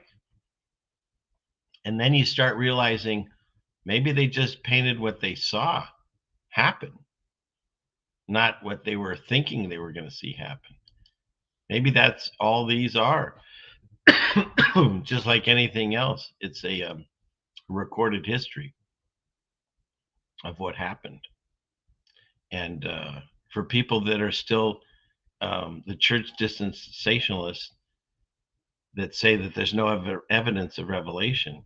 Okay, this is what, the bombing looked like after, either one of them, Hiroshima, Nagasaki. But it doesn't look like that today. And that's just, you know, whatever it's been, 80 years or something. I don't know, do the math. But it hasn't been a lot. And it's already completely changed. And so if this kind of stuff took place, and there's people like Josephus that said they saw it happen, there's no evidence of it now because it happened too long ago. Here we go. This is in the 19th century. Look how many times they painted Armageddon. And some of these are super famous paintings. And so maybe they painted it as they saw it rather than what they thought was going to happen. Maybe they actually saw it. Like I said, like Josephus, and there's another couple of people that had writings back in the day that said they saw this situation happen. And so when you piece that together, and then you see the melted buildings and destroyed columns and stuff. I actually have this photo in my Bible. It's this was at this Babylonian feast where this destruction came, and you can see the lightning striking what is probably the Tower of Babel, but there was a multiple, looks like, and a ziggurat next to it, and a cigar. No, okay. And here you go again. It's always this symbolism. You get the moon with the crescent and that one star in front of it, kind of like on the, was that the Muslim flag or one of those in that area? I think they have that symbol. And of course, your serpents. But I'm just saying, for me, it seems like they painted what they saw, not what they thought was predicted. This happened. And you can even see, look at this guy's incredibly large. It's not due to perspective, because that person's right next to him. These people are big too. So you still had some giantism going on back in the day, looks like, which they say doesn't exist now. They'll admit to any giant animal other than a man. Why? Because it ruins the whole theory of evolution. Never ever since or before is shown where one species morphs into another, to where you start with primordial soup and a fish creature turns into a land creature, turns into a monkey, turns into a man. They still can't even prove that to this day. It's still a theory. So by dismissing giants, that helps keep their narrative going together, along with dinosaurs and the spitting ball and the whole nonsense. And so that's why you're not going to see talk about giants, but clearly they were there. And these things happened. I mean, unless you're on some crazy like acid trip, you don't just draw this unless you've had a vision or you actually saw it happen. And I doubt that all these people had these visions. They probably saw it happen. This is Sodom and Gomorrah. And you know, when you read these extra books, like I'm reading Jasher and stuff, the stories are fascinating because they fill in pieces that aren't in the Bible. A lot have been taken out. We know that. But when they're leaving, his wife, this is Lot's wife, if this is Sodom and Gomorrah, she turns around and looks and turns into a pillar of salt because she still has family there. And she turned back even though she wasn't supposed to. But so what happens is Lot ends up going to a cave with his two daughters. And it gets really weird there because they end up getting him drunk so they can have, you know, relations and get pregnant. And you're like, wow, that's a twisted story. But when you add it, the Jasher book, it says that when they saw this, they thought the entire earth was scorched. Because think about it, everything they saw was gone in an instant, fire and brimstone, like this scene here. They thought the whole earth is dead. They thought there was no one left. And the last 3 surviving people on earth was their father and them. And so, yeah, they did that wicked thing. Lot's whole family is not really talked about after a while. They kind of fall off in history. And but it's interesting because of that. I mean, I'm not advocating. I'm saying now at least I get some ideas as to why that was a thought, is they thought there was no one left on earth except the 3 of them. And here's another one of these. This is I think Pompeii and Herculum or whatever something. But yeah, I don't know. Just all these artists, they're painting these things that I believe they saw. And then, of course, Star Wars just steals them all and recreates it. That's like the lava fight with Anakin. I'm on hard ground, that thing. And yeah, I don't know. That's where I'm at right now. For now, that's what I'm sticking to. And can I eventually change my mind? Absolutely. And put me down as a mind changer. Ooh, I like that one. Can change my mind or someone else's. But yeah, so that's where we're at on that. And so let's get out of that. Clickety click there. And let's see, we'll kill that. All right. And we still got people over on Rockfin. Good to see you over there. And we have people on Rumble. Good to see you over there. And most of the class seems to be over on YouTube tonight. But please don't forget, like, share, and subscribe. Not just this, but check out my Rumble and subscribe there, because I will plan on doing some things just exclusively for there. Try to build that up a bit. Okay. Okay. Before we get much further, what I miss here? And Zenwen, thank you again. So another membership. So thank you. Okay. I think we're good. I think I got all those. Let's see.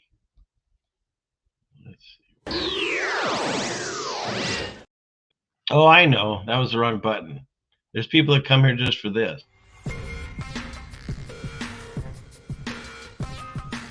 This week in Scary Space News.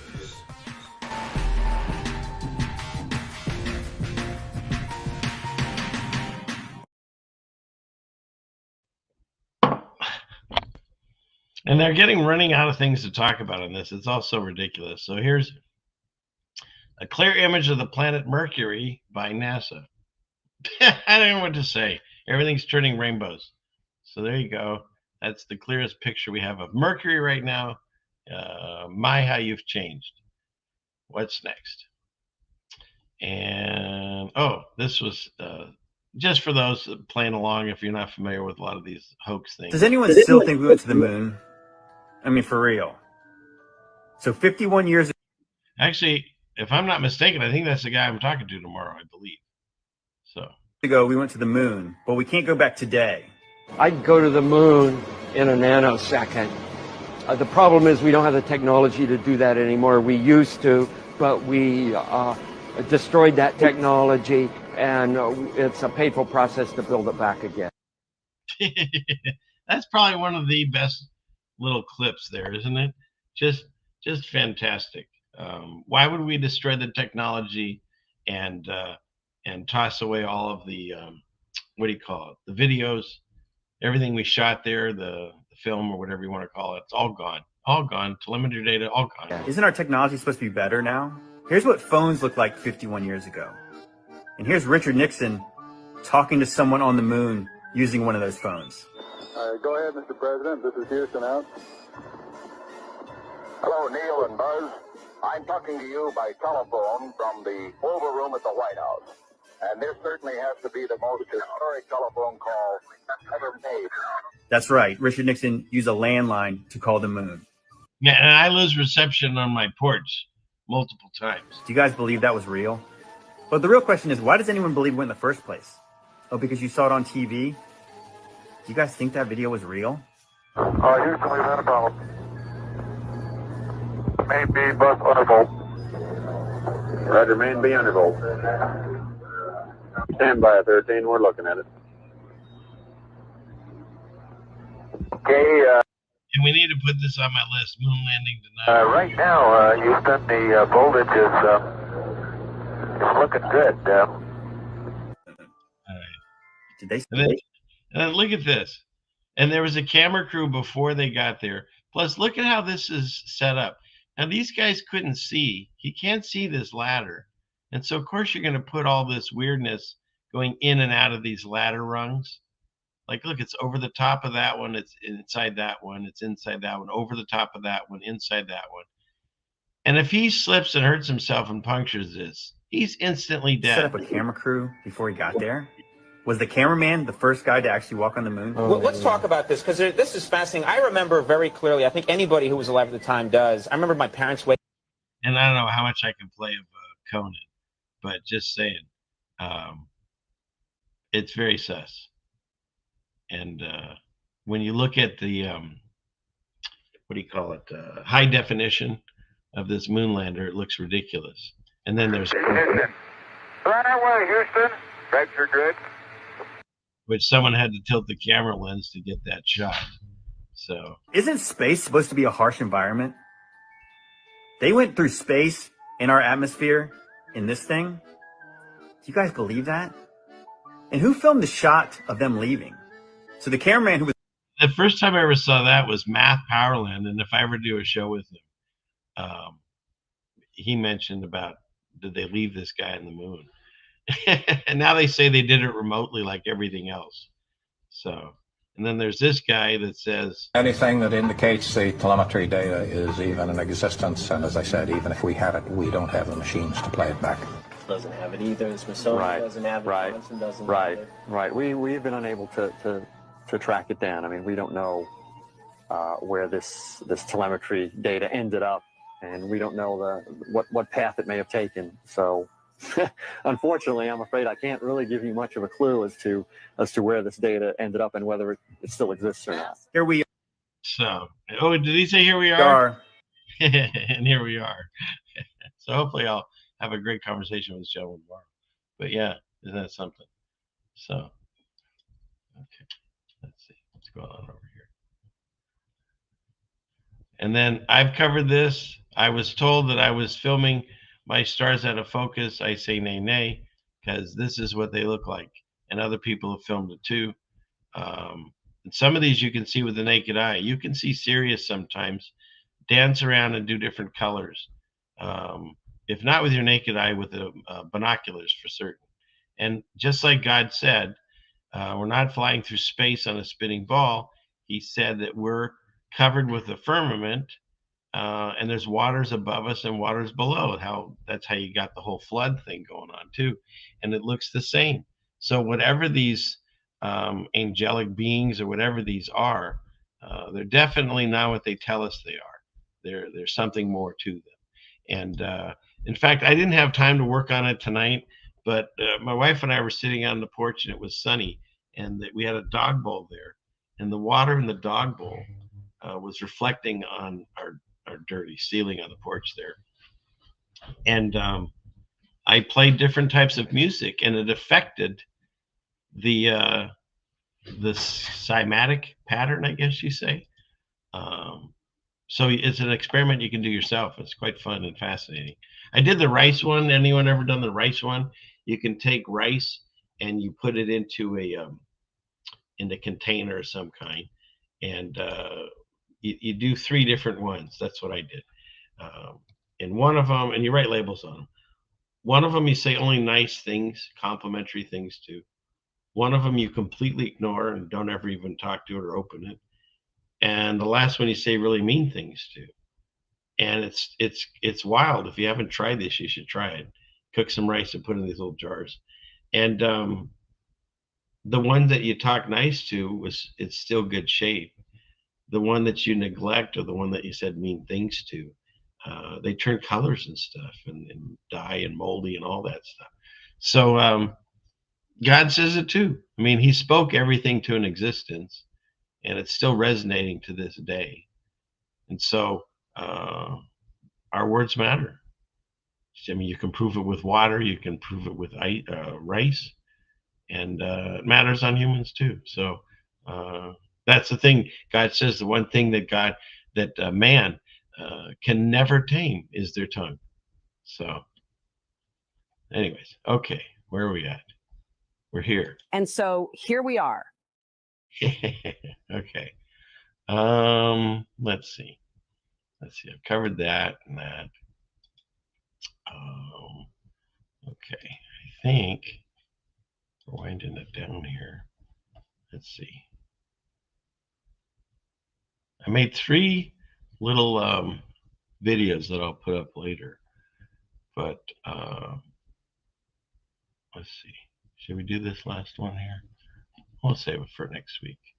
We'll do that.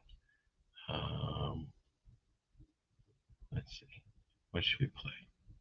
Any one of these? I have this one that's one called March that I haven't played. If you guys want to see that tonight. But let me see what the comments are saying. What's everyone doing over here?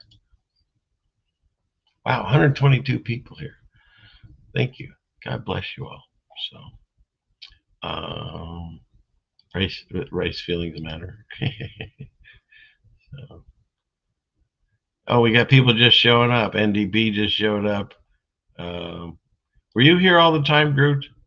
But I'll believe you were. So it matters with plants as well too. Yeah, I had. That's funny. My wife went to visit family that were living in the East Coast, and she had her greenhouse, and she asked me to take care of it. And so I asked what to do, and she showed me what to water and stuff. And so she left, and there was this plant that it wasn't in the greenhouse. It got left out through the winter and stuff. And I forget what kind of plant it was. But it looked mostly dead, but I thought it, it could be revived. So I brought it into the greenhouse and set it down, and then proceeded to water them. But I just kind of hosed them down, kind of like that like prison scene when Sylvester Stallone gets, or was it Rambo or whatever, where he just like hose him down against the wall, and it's probably freezing cold and it's miserable and kind of thing. And that's kind of how I went after it, because it wasn't my thing. I have my things and that's her thing. And so I did that. And then partway through her being gone, I noticed some of them weren't doing so hot. And the one plant that I brought in there just looked terrible. And I went over to that plant and I went to move it, and like part of it fell off. And I realized it was dead. And so when my wife came back, and I was kind of proud of myself, like, hey, they didn't all die kind of thing. And I felt bad, but I said, can you show me what you do and how I did it different? And she walked into the greenhouse, and she didn't just like hose them down and then, toss the hose and walk away. She talked to them. She sang, not like a Mary Poppins thing, but she talked to them and touched them and interacted with them. And I thought about what I had done. And I literally had walked in and said, okay, the nice one's gone. I'm in charge now. And I threw down a dead plant and said, that's your future if you don't, watch yourself, kind of thing. I mean, that's honestly, I think, what I did, and traumatized them all. But I got better, because I eventually had to do it again. And they all survived that the next time. So I learned, because I'm always learning, as everyone likes to point out. I'm still learning. There are no experts.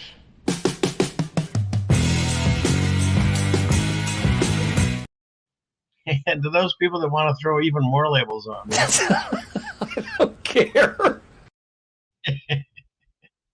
So, okay. All right. So where are we at? Oh, I got off on a tangent on that one comment. So, okay. Now what? We all good? Okay. So I think I'll play out this last meme thing and see if you works the same with people. Somewhat. Yes, exactly. Yes. So, all right. Well, I'm gonna throw I'll you know what? I'll do this one. I'll wet your whistle with this one, because I have the longer one too. We'll try that next week. Let's see which one. How about this one?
Satellite tracking continues. Right? All right. So there you go. I made a few of those. I'll be posting them, I don't know, all over in the neighborhood near you soon. So, okay. And I saw in the chat there, I guess there's some Aurora Borealis tonight. So whoever's getting a chance to see that, go outside tonight and see if you can see it. I don't know where it's supposed to be happening, but if you can see it, that'd be great. And as far as books, yeah, I do read. I haven't gotten to, like I said, this last one that was sent, but if you go in my description, there's a real mail address you can send it to, a PO Box, if you want to do it that, or if it's digital or whatever. I have email. Oh, we are? Oh, yeah. Good. We might be able to see them too. So we're going to wrap this up. So, okay. Let's see. I think that's about it. Hopefully I covered enough questions, and if there's something I missed in the chat, I'll do my best to go back and look over it later. So, did I read? Yeah, I already covered that comment. You're in the past. That's right, Soundwave. We're good. Okay, so I think that's about all I have for tonight. Make sure you set your calendars, your watch, your iPhone, your Alexa, your Google, whatever. Tomorrow night, it's a 5 o'clock start time. So that would be, 8 West Coast.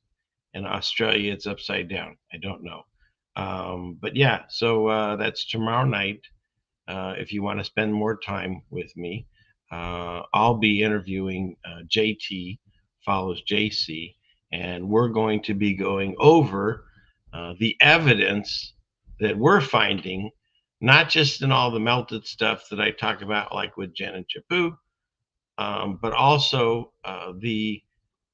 all of the Bible passages. I think I had 15 the night I talked with David. So, and this new other gentleman, he's well versed on the Bible, and it's one of the few people that read the Bible. So it's wonderful to have a discussion with someone that is actively reading it. And that's really the only way we're going to get through this, is to continue to comb through the scriptures and see if they match up to the fake timelines that we're seeing. And so when you add that, the melted stuff, the buildings that we don't even understand how they were built and why they have no bathrooms. I mean, I could go through a whole list, orphan trains and World's Fairs and fires everywhere. And when you put it all together, it's just kind of like when I started finding out all these other things, the pieces start kind of going together and it makes more sense. And so to me, it makes sense when Jesus was in a room of people, and specifically the saints, and he said, hey, you're going to see me come back. It's going to happen really soon. He was talking to them, not some future generation 2,000 years from now. I can see how the church pushed it that way, and I get that. But I'm willing to start looking into other ideas, because when I take the script literally, like I'm a literalist, of course, it tells me that Jesus was talking to someone right in front of him. He's talking to the high priest, saying, you'll see it. He's saying some of the people that just pierced him, you'll see it. Or he just constant, coming quick. I'll be back soon. For the women that are, hopefully you don't have any children right now. I mean, why would he say that? It's supposed to be fruitful and multiply.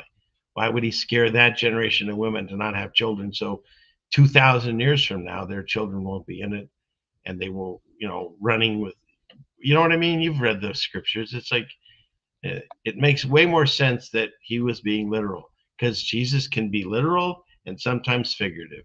And you usually seem to know when he's doing a parable. I used to make jokes about when I was first starting to read the Bible. I'd turn to my wife and say, why can't he just answer a straight question? It's like, hey, Jesus, you want to go to the beach today?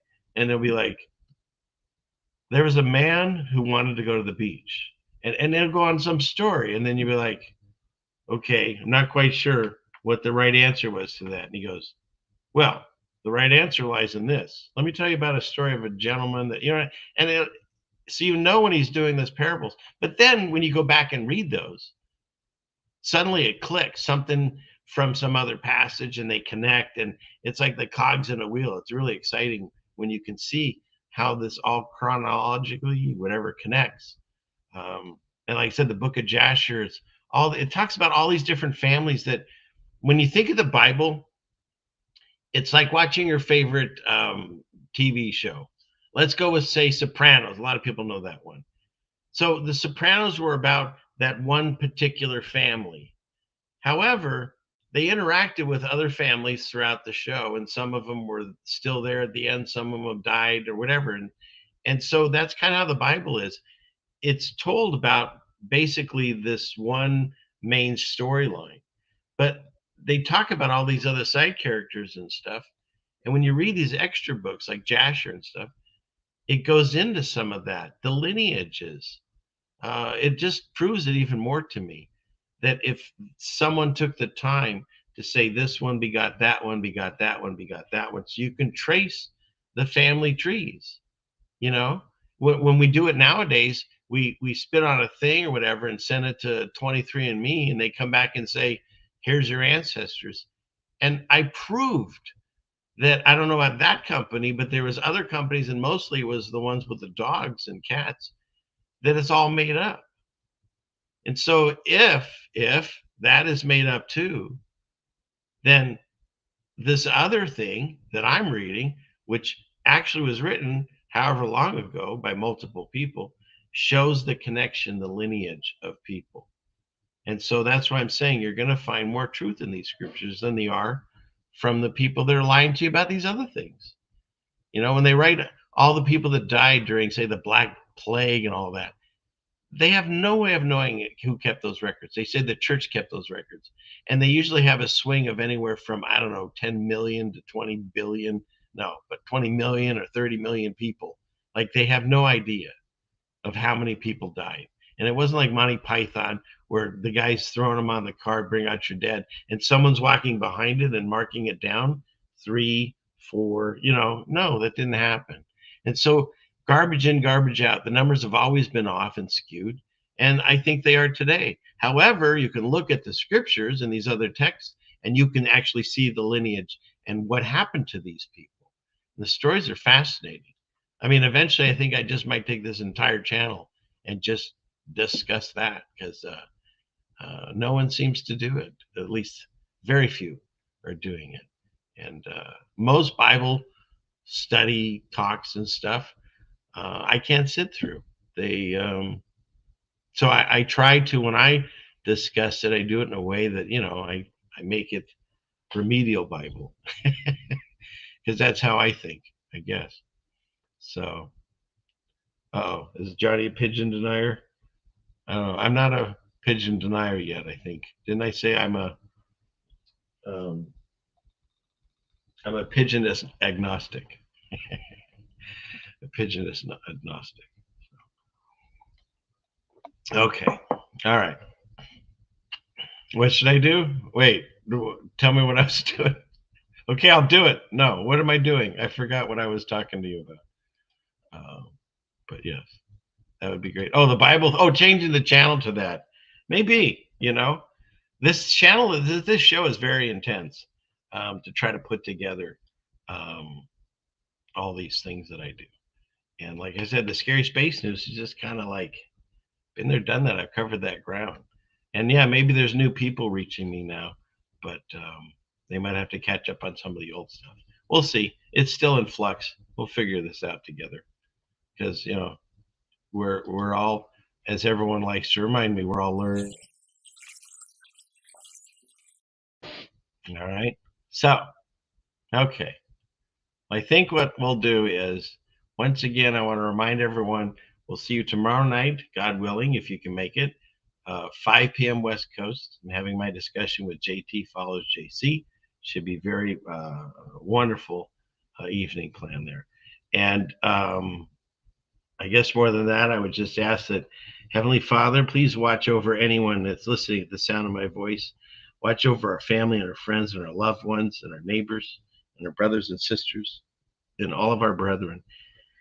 Keep a watch on them and cover them in their protection. Bind and cast away all evil spirits and demonic things and anything negative coming at them. Bind and cast them away in Jesus' name.